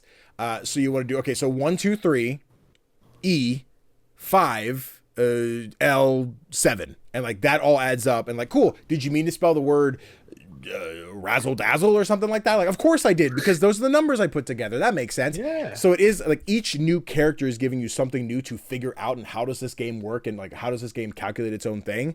And once you get into it, it's so much fun. I filled out the survey for the team of like, here's what I thought. They're like, are any of the things overpowered or underpowered? I'm like, I tried these. I wasn't feeling it, but I did this. But I think that's just the loop of the game of finding what works for you and not. All these different tiles that do different things. Some will turn, Z's and S's are interchangeable. So a Z works as an S and vice versa. There's a jellyfish stamp, which any J is a shiny card. And it also makes it that it can work as a Y or an H. I don't exactly know why. I assume it's because jelly ends with Y, fish ends with H. So H and Y both function as a J, or J works as both those letters too. Yeah. Some probably anatomy thing about jellyfish I don't understand. The chess one is probably the one I'm still struggling a bit with, that I think I would like to see maybe explain better or change a little bit, because you do get black and white chess pieces. I'll even show the footage for that. So you do get black and white chess pieces, and on the chessboard, you want to take the opposing color to earn extra points, but sometimes they don't spawn that way. Like I was playing around before we sat down to record today, and I had a board of like 7 chess pieces, but they were all black, so I couldn't take them because they're on the same team. So essentially it meant like my perk, my reason for playing with this character felt irrelevant. Like I couldn't do anything with it. But in the moments where you do have, I have a board of a mixture of 2, I'm like, this knight's going to attack this knight, and then this knight will take this knight, and then this knight will take the queen, she'll go across the board and take the pawn, and then I'm like, okay, well, the pawn really can't do anything after that because he's out of space, but that's da-da-da-da-da. But then there's a zebra who's like, every time you take, you're going to earn additional points for this. This card makes it that each time you take, you add the number of that value to an overall multiplier that adds to the end of your word score, and da-da-da-da. So it is very much that itch that Balatro gives you, and I'm all here for it. I'm having a blast. The playtest is going on right now. I think it runs through the 19th of December, so you can go to apply for it on Steam. So great. The visual style is awesome. The gameplay is simple to understand, difficult to master kind of deal. So good. So freaking good. I know based on the screen there's like 8 or 9 or 10 more characters that they're going to add. I think this character, the chess one, is the last one probably available based on like the survey form and which ones you played as. I don't think I have a release date or any window yet, but when we do our most anticipated for 2026, this will be in the conversation. I'm very excited to play more of this. Damn. This is very cool. It does look cool, and I totally get why you mentioned the Balatro vibe of this. I just joined the playtest while you were talking. Okay. This looks like so much fun and right up my alley. Yeah, it's great. And it's funny because I imagine when I was sitting in the call with Mao while I'm playing this, it is, I wasn't sharing my screen yet, but I'm like, okay, so bad, art. No, go back. She's like, what do you, I'm like, I'm trying to spell words. And as someone who cheated on Words with Friends, where I'm like, I don't know what words I can spell and put the letters in to find out what I can spell. It doesn't really work that way. I can't just like find a guide, like, what can I spell? But once you get to some of the mystery tiles, or like, oh, this is a wild card, it could be anything, or the numbers, which all are wild cards, but you want to get them in like as much of a consecutive order as you can, and build around that of like, there's stickers that are like, oh, this tile will let you do this thing, the more consecutive numbers you have, you're going to earn more points. I'm like, cool. So if I do 1, 2, 3, break, 4, 5, 6, it's like 2 separate consecutives, I think is how it adds up. I might be wrong. I might just assume that was the case. I'm like, yeah, makes sense. I'm earning points. But if I can just do 1, 2, 3, 4, 5, 6, 7, 8, 9, what I think the max I've gotten was 9. You earn more points for it. And then there's the mystery challenges of like, oh, you spelt a 9-letter word. Here's a new stamp you can get, which lets you do this type of thing. It has all those mannerisms of Balatro, the things you like about the inquisitive such and such of that. I really like the different kinds of characters. Those are almost like picking the different decks of what's the scheme of this one, is playing as these different characters. The visual design of the characters is fun. It's very like Saturday morning cartoon. And I like it a lot. Yeah. This is such a cool gem that I when the playtest disappears, I'm gonna be like, can I play more cursed words? Can I get back into that? Can I play more? Cool. Very fun. I think this seems like one, I don't often go like this indie game should get added to mobile. I don't care if they do, but like if they can, this seems like a great one to have that mobile format. If they change the character from vertical to horizontal, just put it at the top and then the board in the middle, I think this would be a bus commuter's wet dream every fucking morning. This is great. Oh yeah. I have similar games on my phone where you play Boggle and Scrabble and stuff like that, and I would play the shit out of this. Man, it's fucking good. Man, it's so good. The developers in the survey, they were like, "Who's a streamer you would like to see play?" So I'm like, CGDannyB, fucking CGDannyB, pick him. He wants to play a fucking game. But yeah, fuck, dude, so good. I want to play more. I can imagine. Yeah, good shit. Damn. Yeah, guys, if you get the chance, check out the playtest for Cursed Words. It's very, very cool. You just go on Steam. There's a big green button to play. Like I said, I think it runs through the 19th. So, yeah, check it out. Okay. But, yeah, Tofr, what you got? What you been playing? Yes. I've been playing a Devolver game, Danny. How dare you? Yeah. Cool. Did it come out this year? It's one that you weren't as interested in as most Devolver games. It's Skate Story. Oh, bad. So in Skate Story, you play as a glass demon who wants to eat the moon. And to get to the moon, you have to skateboard there. And it's I think the right word for this game is a vibe with a capital V. Okay. This, like, the combination of the visuals and the soundtrack and just the gameplay elements, it's so vibey. It's one of those games where you just sit back and just take it all in. And does any of it make sense? I'm not even sure yet, because like there's so much stuff happening. Like at one time in the game, you have to do the devil's laundry. Okay. and then the devil's laundry escapes. Oh, so you have to go and catch it. There's just so many weird things going on. Yeah, definitely a Devolver game. Got it. Okay. Yeah, but it all makes sense within the world of this game. Yeah. You have to skate through the 9 layers of hell to get to all of the moons, because there's more than one, obviously. Yeah. But the skateboarding feels really cool. This isn't like most people, when you talk about skateboarding games, you're gonna mention Tony Hawk, right, or the Skate series, but this doesn't feel like any of those.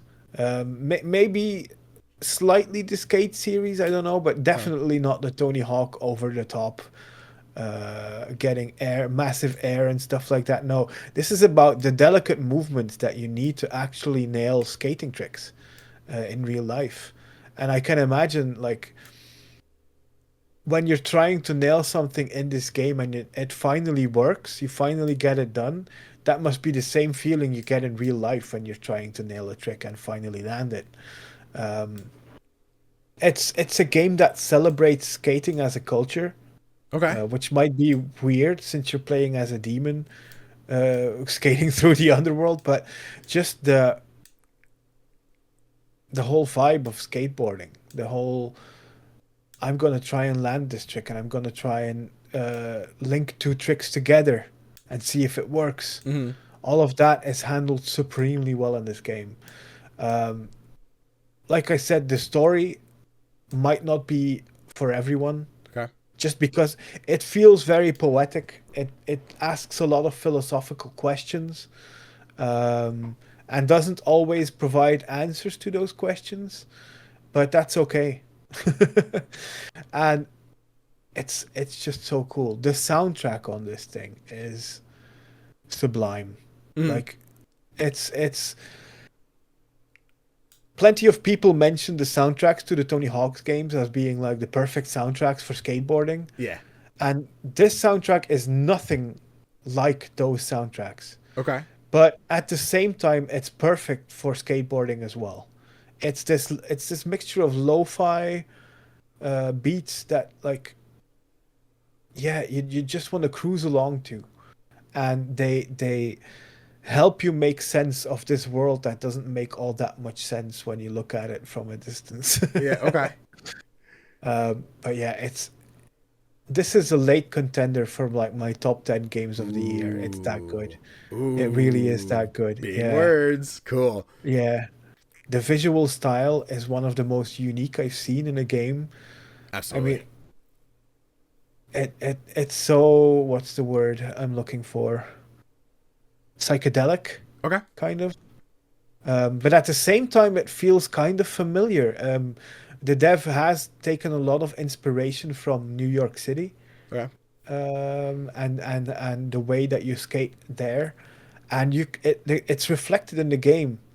Because you have, like, there are moments in the game where you're skating through these long corridors instead of wide open spaces. Yeah.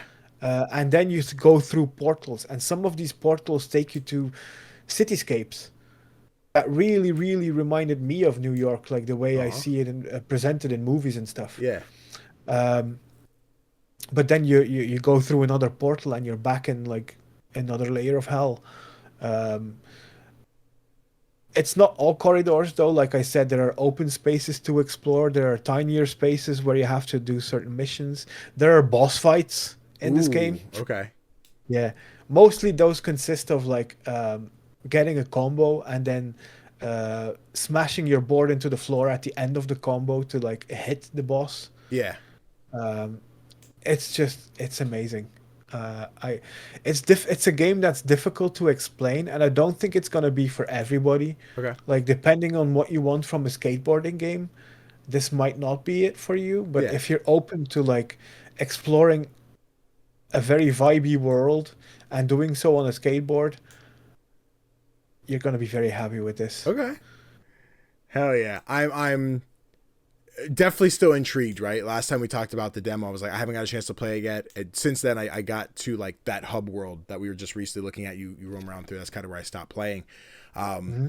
I think the thing was initially with Skate Story, it's like it's a skateboarding game and that's not selling me, as opposed to it's a weird over the top narrative game where skateboarding is the locomotion, where I'm like, that might be more my speed. And I'm still very interested in trying it as I sit here drowning in games to play at the end of 2025, where like it's not a high priority, but it does look very cool. And I like the idea of it. Have you finished it or are you still been playing it? Yeah, I finished it. Okay. How It's was that? Was about like the, about 6-7 hours. okay. I did not mean to say that number, Yeah, you fucking but did. it's the truth. About I'm 6-7 sorry. hours. It's the worst, right? You realize how often you say 6-7 when you go to, like, now that it's a meme. Like Extra know. Life, someone's like, "What time do you want to do D&D?" I'm like, I don't know, like 6-7. Fuck. Damn it. Yeah, it was just, and everyone's like, look what you did. Yeah, it's, but yeah, Skate Story I think it looks dope. I love the visual style. This is one, like, as someone who doesn't use my Switch for anything, something about this one screams like, you would be comfortable playing this one on your Switch, wouldn't you? I'm like, maybe I would. So it would be my Steam Deck. It's out on Switch. It's out on Switch too as well. I don't have that one. I have an OLED, but maybe a Switch 2 one day. Probably not. I don't need Nintendo that much. But if you want to give it a try, do you have PlayStation Plus? I do. Because I think it was announced as one of the PlayStation Plus titles for December. Shit. All right. Noted. We'll check the catalog. We'll see. Cool. Bet. Yeah, I love that. I definitely interested in trying it. I think as someone, I don't know skating terminology. I know the words that I'm like, I don't know what that means. We're just like, oh, I did an ollie. I'm like, cool. I don't know what that means. I don't know what those words mean. I did a kickflip. I know what that one is. But I'm like, yeah, cool. I'd be going into this the same way when I go into chess, where I'm like, I don't know what these pieces do. I'm like, I don't know what this move is. I don't know what you're asking me to do. And the moment I'm like, oh, I pulled that thing off. This is an ollie. Understood. Got it. Cool. In it, baby. That's the cool thing about this game. It introduces each move, so you can actually get to know what you're doing. Yeah. Fuck yeah. That's so dope. Oh, I dig it. Cool. I'm glad you're digging it. I am in the long list of hopefully someday I get around to checking it out. Hopefully I get to play it. If it is on PlayStation Plus, then hopefully I can download that, at least have it on the back burner. I said the Platinum Dispatch. I'm going through my second playthrough. I fired Sonar. I'm like, oh no, I can't find the soul in me again. But dope. Fuck yeah. Any other thoughts on Skate Story? Just play it. Even if you're not into skateboarding games, it's hard to call it a skateboarding game, even though that's your main means of progression. Yeah, is by skateboarding, but it's so much more than just a skateboarding game. Hell yeah! There you go, guys. There you have it. Skate Story, Devolver. Go play it. That came out this year. I got that point. Dope. Let me see here. Time Stumpa. I'm gonna shuffle around order here. I'm gonna go with my third game second. Also, I received a key for Skate Story. Good call. I think I mentioned his email, but just for the sake of the FTC, I also received a key for Cursed Words and the other game I was talking about today, but I'll mention that as we go. I probably should put on my Twitch here as opposed to the clips I have, because the clips I have are nothing. But this week, Monday night on stream, Mount, I did like a cool stream date night. We played 2 puzzle games. I'll talk about the second one third here. But the second game we got to play was called The Past Within. It is a half 2D, half 3D first person puzzle game from the team at Rusty Lake. They had actually reached, it was funny. Ooh. Mount and I were looking for co-op games to play, and we saw The Past Within. I'm like, cool, let's check this one out. Like, I put it on their wish list. Then they reached out to me and said, hey, we're working on a new game. Here's a couple keys for 3 of our other games. I think they'd be right up your alley. I'm like, this is perfect. Me and my partner were talking about your game. If I could get some keys for The Past Within, you would make me look like a really cool boyfriend. Like, here you go. Can't wait to hear about date night. I'm like, I got you. I hear you. The Past Within, when you play, it's on Steam, iOS, and Android. I assume it's paid across the board. I don't know the pricing. Again, received a key. But it's not like you're playing a multiplayer game in the traditional sense of, oh, we're in the same lobby or games are linked. It's almost, if I could be so vague and so obscure with it, like you guys are reading a book at the same time and you each have opposing pages. Like, I have page 1, Mal has page 2, I have page 3, Mal has page 4. So we're kind of reading back and forth to each other with what knowledge we have. So the games aren't linked. You pick which one you want to play. So you're like, okay, I'm going to play in the future. Mal's going to play in the past. And the game's like, all right, did you each pick different things? Yes, cool. Then you can play the game. So it is in a unique way of like, you should be in a call together. You should be in some way to communicate in that very moment. Otherwise, it's going to be like impossible to do. But yes, I played in the future. Mal played in the past. And as you play through, I'll speak from the perspective of someone who played from the future. You have this puzzle box on the table. As I'm talking to Mal's like, I'm in this room. There's a coffin. My dead dad's in it. Such and such is happening. I'm like, oh, cool. On this box, I can see a thing that says, check this side of the coffin. Something's happening. Mal's like, okay, my room is currently filling up with smoke. I'm like, I have an exhaust fan. I have to go on here. It says 17:15. Mal goes and changes a clock. It opens the vent. The fan is, so the smoke in her room is exposing into my room. So it's letting her breathe again, right? So it is this back and forth of our actions are cause and effect of you do this, you do that. I get a password on my side, which helps Mal open something on their side. Then they get a password, which lets me input beep, beep, boop. Oh, cool. It's 3 levers up, 2 levers down, and so on and so forth. So it was this back and forth of, cool, you have the answer, I have the answer. I found out this story beat, you found this story beat. I found an item, I have no idea what this does. 2 puzzles later, got it. I found the key for the thing that we need. I found the photograph that we need.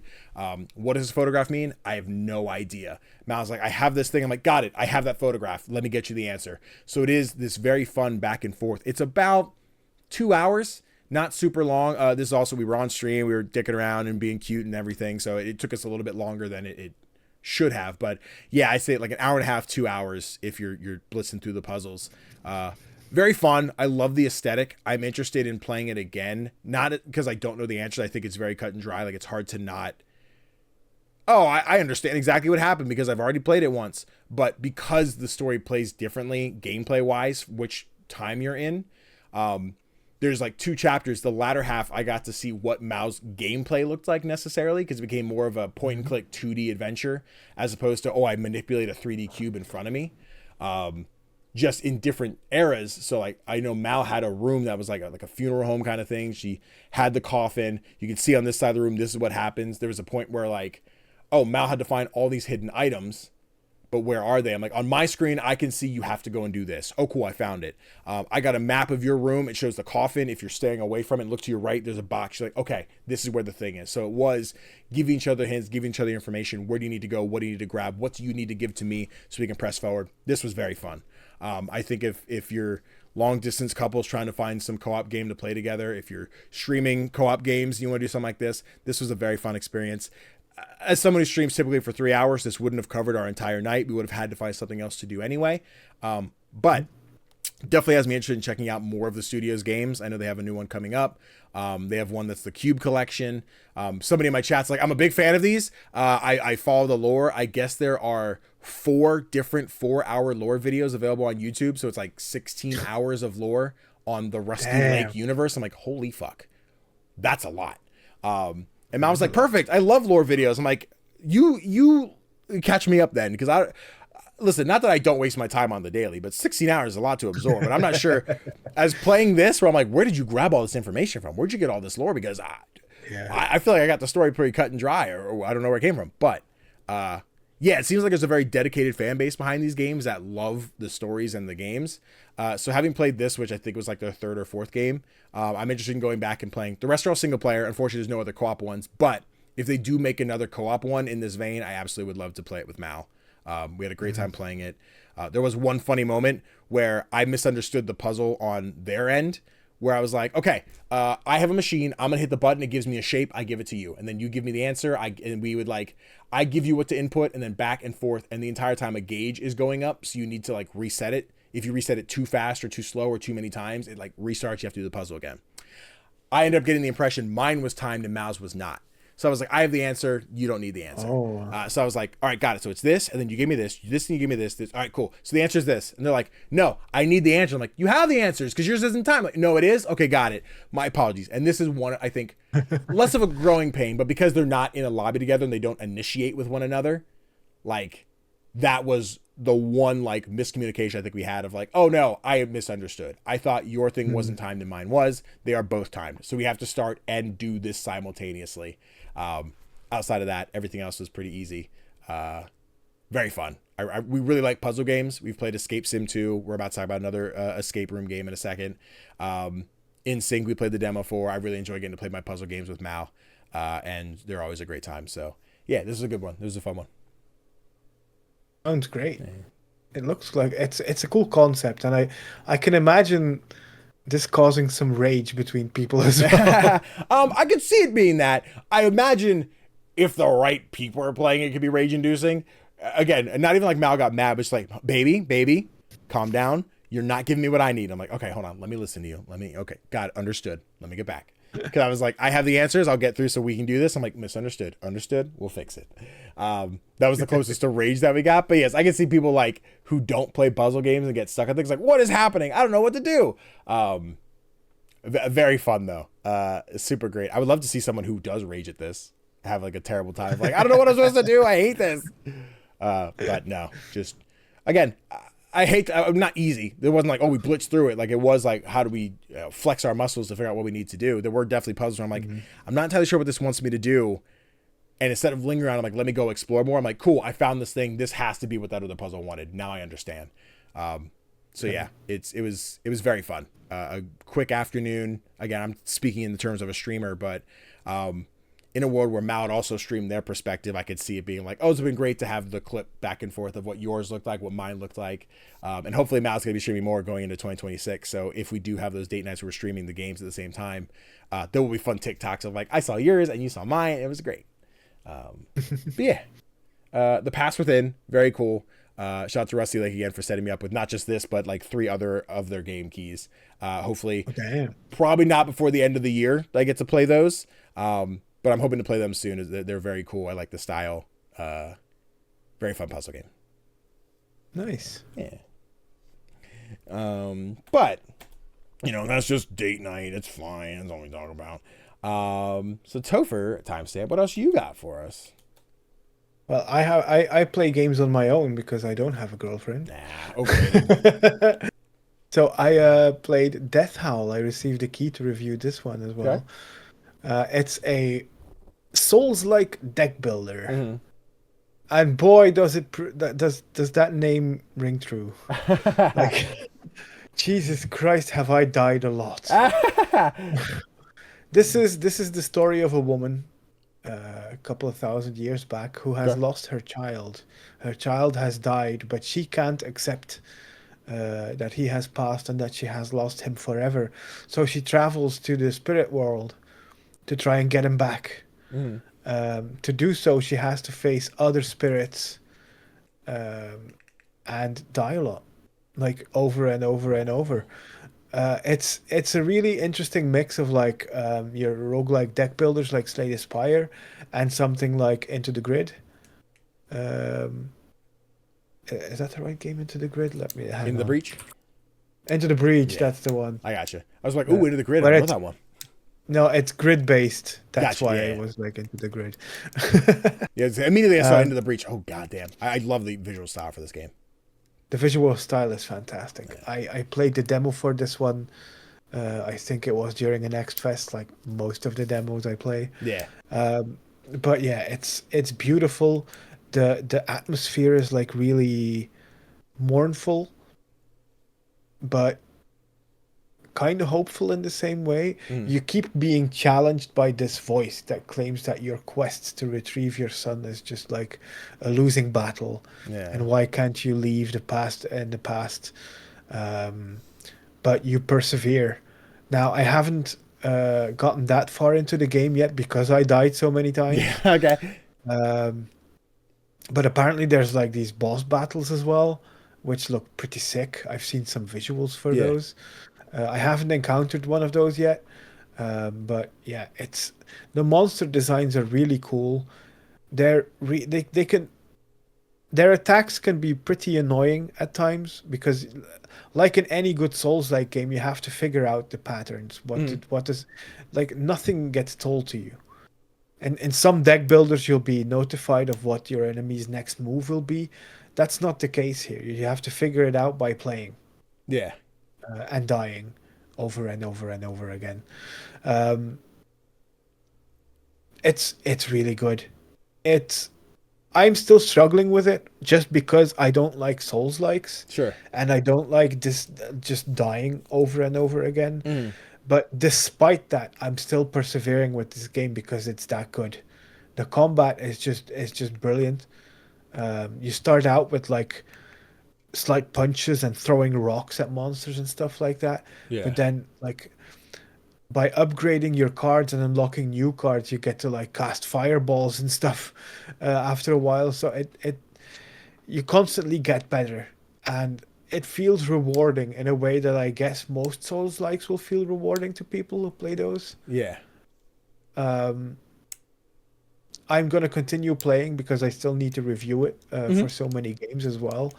But yeah, it's it's pretty special. I've played some really good deck builders this year, and this Yeah. might be one of the best of them. That's so great to hear. I remember you talking about it during whatever Next Fest that was, and I was sold on it. I downloaded the demo, and it was just one that I never got to sit down and play, but continue to get the press emails. I'm like, yeah, that's right. This game looks really cool. I want to check it out. I want to see it. Cause it's another one of those, like, I'm sold on the visuals, and I wasn't super big into the Breach. There's nothing wrong with it. I just wasn't my cup of tea. And that wasn't even like the grids weren't the thing. Like, I think that's fine. Like, as I'm looking at this, I'm imagining having fun trying to figure out the puzzle like aspects. I'm like, all right, well, I want to move here and I want to beat this guy. And if I hit this, it's going to push him into him, which is going to do additional damage. And they'll both hit the tree. And this card does this, but oh no, I misread this. I did too much damage, or I took recoil damage, or, you know, whatever that game loop ends up looking like as I continue to play through and get new cards and fight new monsters. And yeah, like I'm wishing I had the time to play at this moment and be like, yeah, I got to experience this. If I could pause the world and blitz through this horribly difficult game to make time for everything else in my life, that'd be great. It looks sick. I hope to play it soon.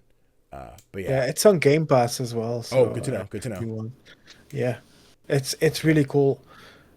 You mentioned the puzzle aspect. There's another thing to this game, like your health carries over. Yeah. So if you take lots of damage from one battle, you'll start the next battle with your remaining health. Yeah. It doesn't recharge. Okay. But then there are these spaces where you can actually recharge your health. But whenever you do that, all of the enemies respawn. So even your travel along the map of the game is going to be influenced. Like, which battles am I going to take on, and how much health am I going to have left after this battle? And there's the freaking Souls-like part. Yep. But it works really well. Cool. It's a special game. Love that. It's so cool. I'm excited to hear more about it. I'm excited to see your review. I'm already sold on how cool this game is. It looks dope. Again, the visual style is the big thing that got me in on it. And I've always said, like, it's not Souls-likes anymore that I don't like. It is, I think it's just FromSoft, where I'm just like, I don't like necessarily their style of Souls-like, because I love Another Crab's Treasure, loved Wukong. I love things taking Souls-like and changing the formula, and this being a deck building Souls-like is very cool. I like what this does, so I think this is a gem that I would love to hang my hat on and say it's very cool. I haven't played it, but it's very cool. Fuck yeah. Death Howl, out now. Yeah, out this week. Cool. Out now. There you have it, guys. And on Game Pass apparently. So check it out. Timestamp. I've got uno mas games to talk about here. Let me pull up the stream again because the clips I have are all funny bits and not the gameplay. But conveniently, luckily, amazingly enough, the team over at Escape Academy reached out and said, hey, we're dropping our demo on Steam soon. Would you like to play through it early? I'm like, abso-fucking-lutely, I would. Before I committed, I was like, hey, girlfriend, hey, Mallory, I might have keys for Escape Academy 2. Would you like to... I said that weird. Escape Academy 2. Escape Academy 2, would you like to play on stream with me? And they're like, oh my god, yes, please, let's do that. So Mal and I got keys to play through the demo of Escape Academy 2, which was very exciting for me because, flashback to Summer Game Fest, I was on a plane as the showcase was happening to reveal this game was coming out, so I missed the announcement. So once I got to the show floor of Summer Game Fest and saw the booth, I'm like, what's that? Where'd that come from? I'm like, oh, Escape Academy? Yeah, they announced it yesterday. I'm like, I didn't know. I love this game. I didn't know we're getting a sequel. This is amazing. So, yes, Escape Academy 2, I think is planned for 2026. But the demo, I believe now is out for the public to play on Steam. I could be lying to you. I don't know. Check in if I'm lying. Come and comment and tell me so. But what I loved about Escape Academy is you go to the school. You are attending to become the world's next best escape artist, and that could translate into being a CIA agent, FBI, et cetera, et cetera. What does that look like for your career path? Not necessarily important to the plot of the game, but like that's the lore of this place. If you played the first game, you finish your first year, you're coming back for your sophomore year of school, which I'm hoping turns into there's 4 years of Escape Academy where I have my sophomore, junior, senior year. I would love that. And what they do more in this game is focus on a little bit more exploration and I'll say open zone kind of exploration to it, which is awesome. I love it. I was a little afraid it was going to be a little too, like, there's too much to do. I just want to do the puzzles. In this demo, you get the one escape room, you start in it, and then you are set free onto the campus to explore and find things. Each of those things is then surrounded by other puzzles. It's like once you get into the campus, you get into the classroom, the dean is just like, hey, don't die, as spikes come from the ceiling. You have 15 minutes to solve all the puzzles before you die. Mal and I did it in 5 because we are fucking G's. We're amazing. But yeah, the first room is us. Here, I'll pull forward because right now you're just watching us build characters. But yeah, you're trying to escape this room. Oh, hold on. Sorry, I skipped so far ahead. We already finished the puzzle. Go back here. Okay, yeah. So you are in the classroom. On the desk there are passwords. There's a backpack in the back room. There's posters that have things on them. There's a projector. You find these slides. You get the answer. On the way out the door, there is who are the founders of the school. And you have to find who they are, what their names are, put those in the machine to get out. Again, we fucking killed it. It was a lot of, Mal would go like, hey, I have the answer. Here is this. Cool. I'm going to put this in the pad. Here's this, here's the answer. What's the third one? Let me guess and check. Boom, we got it. Mal solving one puzzle while I'm doing another. We're fiends for puzzle games. It's so great. So yeah, once you get out of this first room, you get the speech, hey, welcome to the school, go find your room, etc. Then you are, like I said, you're set free to explore the campus. And there's a bunch of things like there's side quests where someone's like, oh no, I knocked over all the prize trophies from our different competitions. Please help me fix them before the coach finds out. I'm going to be in so much trouble. And then all around the trophy case are different newsletters of like, oh, 10 years after their biggest failure, they come back for success. You're like, okay, so there's 1973 and there's 1983. So we know these two trophies are apart. We just have to figure out which ones they are. They're like, after a success last year, they come in second place this year. And I'm paraphrasing now what it is, but you are solving where these trophies go. And then this person gives you, I think they're escape bucks, which is the currency to like, oh, cool, we're going to go buy things in the school store. And typically those fall under like plot things. They aren't like, oh, I go and buy upgrades for myself. It is your roommate's like, hey, I need a drink. And it's the same roommate from the first game. You're like rival. She's your roommate in this game. She's like, I would love it if you went and got me a cream soda from the vending machine. You get to the vending machine. It's a Sudoku puzzle. I suck at Sudoku. And Mal figured it out. Mal's like, cool. So it's this, that, the other. I have to find out what's the code to get this item. You put in the money, get the item, take it to your roommate. She gives you more money. So yeah, there's a bunch of small puzzles that aren't the big, let's get out. These aren't timed and I have to escape from something. They are more like to progress in the open world. You have to unlock new doors by getting new puzzles, getting more money. There's a great one in the school store where it's 3 showcases of books. And each book has a lock pad on it. And the cover of the book is the puzzle. So you solve the puzzle, like boom, boom, I opened it. There's one where Mal and I'm like, I can't find the answer. Let's move on. And we're like, we can't really find anything else to do. Let's go check again. I'm like, babe, I missed it. The answer is here. It's this is got it. Okay, cool. So I was that ever so slight, not even so slight, that very dangerous break in my heart when you like go to play the game. You're like, all right, let's go check out the next puzzle. Thanks for playing the demo. I'm like, no, I want more. I wasn't done yet. I want to play more. So much freaking fun. I had a blast with it. Mal and I are planning to, whether it's for stream or just date nights or whatever, going back and replaying the first game because we both played it back at launch. I've been meaning to do it co-op for the PlayStation Platinum. I don't think there's cross-play, but maybe I'll just sit here with Mal on my lap and we'll play through Escape Academy one afternoon just to have fun. Very much looking forward to that. And then, of course, when 2 comes out, I streamed through it solo the first game, and I would love to stream through the whole thing co-op with Mal when the full game comes out for Escape Academy 2. So much fun. It's more Escape Academy. It's better. It's at new things. The character customization's dope. Mal and I were talking about the idea of going and making the Escape Academy like uniform, the red jeans, the red jacket, the blue scarf, and like I can embroider the logo on. I'm like, listen.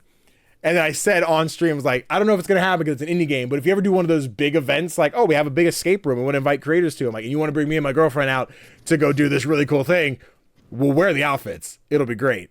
Nice. So we'll be motivated to make said outfits if such and such happens. But yeah, I fucking adore Escape Academy. It's one of my favorite puzzle games of all time.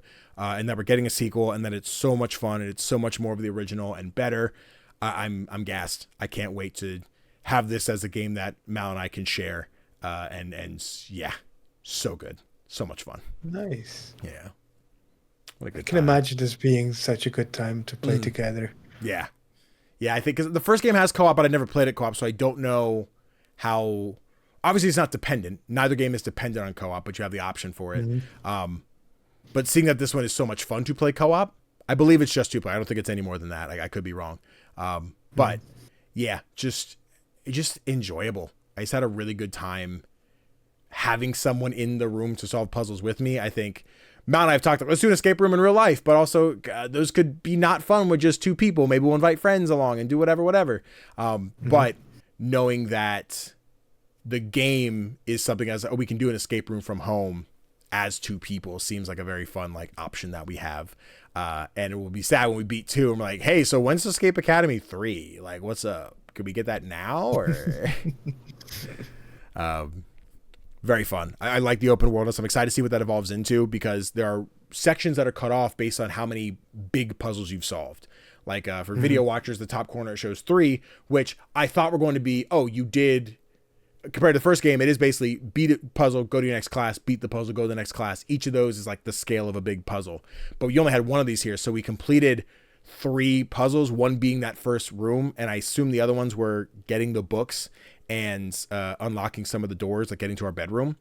So I'm not entirely sure what defines the scale of the puzzles and what will unlock more access to more parts of the building. But like some of them are like, hey, you need 9 puzzle pieces to get in, which is like a later game thing of what we have to do. I assume we'll unlock certain things, do the next puzzle for the dean, the headmaster, move on to the next start. I'm like, cool, we did it. We completed this. You get another piece. I can go into the 5 puzzle piece door and now I have new story plot and everything. Forgive me. This was Mount and I being horny on main on stream, being like, oh, what are we doing on there?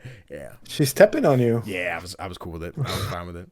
Yeah, just very fun. If you like the first game, it's more that. And if you want to play it with a new partner or solo again or a best friend, hey, it's great for that. Good time. Nice. Yeah, I love Escape Academy. Back to school is it's the fun, you put the title in there. Yeah, it's great.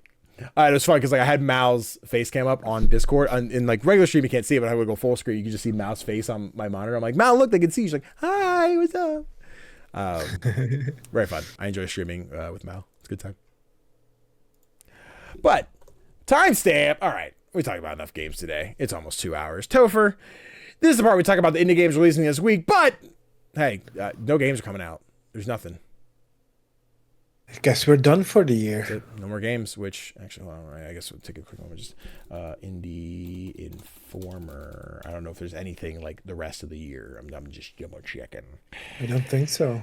Which next week is the Playlog Awards, then we're off for Christmas and New Year's, so we might just be, here's what's out the rest of the year. If there's anything coming out. We're on December 10th as of recording. Yeah, literally, there's nothing. As far as Joe's list go, the last thing was Death Howl on the 9th. So, yep. There's no more games this year. Unless we get some of those that are coming out 2025. Psych, here it is. But, yeah, there's no new games. Sorry, guys. See you in 2026. Which means we could just move on to the Indie Spotlight, where we talk about upcoming games we're looking forward to or other games that need more spotlight. And Tofr, you picked a brand new announced game that I'm very excited to hear you talk about. So what you got for us? So yesterday, as of recording, was the Wholesome Snack Showcase, which was yet again brilliant. So well done to Jenny and the team. And my favorite game that got announced was another title by the Sticky Business people, Spellgarden Games. Okay. It's called Thrifty Business. Yeah, baby. And in this one, you run a thrift shop. And I have to say, when the trailer started playing, I was like, is this unpacking too? Honestly, yeah. I thought about it a little bit when I saw this is one of the games from the showcase I got a press email about.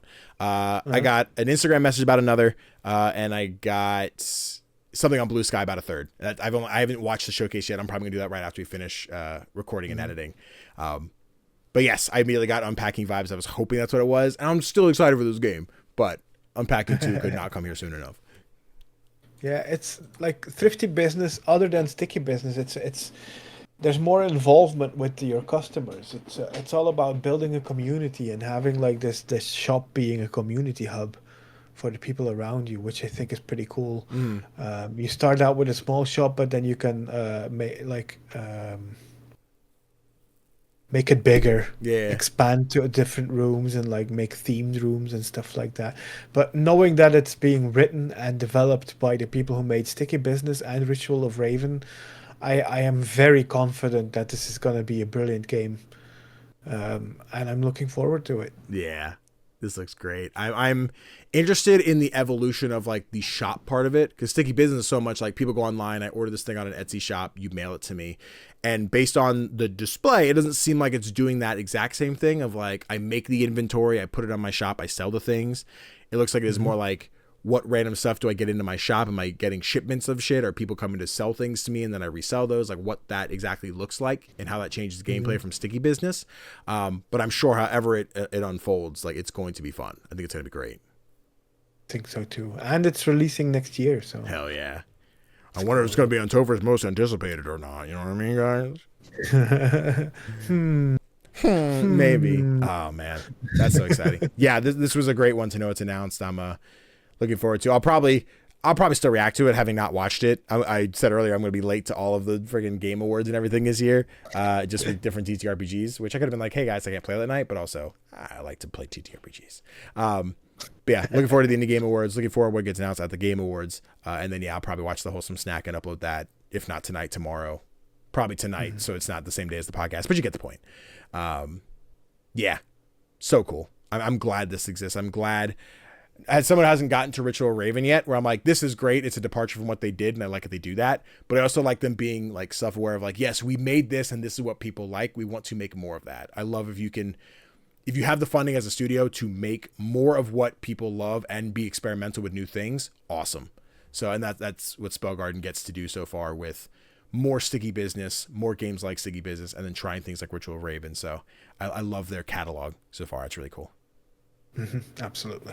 And also their logo, that's a recycle logo. The F and the T in Thrifty is not lost on me. I think that's amazing. That is just the same asset. That's a good logo. That's a good fucking logo. Hell yeah. But yes, Thrifty Business. You can wishlist it now, which just did. Wishlisted. Nice. I was gonna click on the Wholesome Snack, but I kind of want the surprise, so I'm not gonna look at that. Sweet. And then timestamp and Tofr. That's it. That's our podcast. We quizzed. We talked about our games. We talked about Thrifty Business. I think we're moving on. Yeah. Everybody, thank you so freaking much for joining us for this episode of Playlog Podcast. If you enjoyed, be sure to leave a like if you're on YouTube, 5 stars if you're on audio platforms. You only got to do it once, then it counts for the rest of your life. So please go do that. Tofr, if little Stinkly Winklies want to find you on the internet, where would they go? The easiest way to find me is through my Linktree, which is Play Nice Kids in one word. And of course, you can find my reviews and those of my colleagues over at somanygames.co.uk. Absolutely. You guys can find me at CGDannyB all over the internet, TikTok, Blue Sky, YouTube, Twitch, I think TikTok, whichever one I didn't mention, Instagram, that's the one. It's a great place. Be sure to check out next week is going to be the Playlog Awards. Tofr and I have to iron out a few things yet as far as nominees and winners and everything. But we'll get that to you guys for next week's episode. And that'll be our last episode of the year because then our next Thursdays are on Christmas Day and New Year's Day. And we're not doing that. So likely, I think what'll end up happening, it'll be Playlog Awards next week, 2 weeks off. Then it will most likely be our top 10 with an asterisk games of the year for 2025 to start off the year. And then probably right after that will be our most anticipated for 2026. And then we'll resolve our new scheduling and what else comes out as the year continues to start off.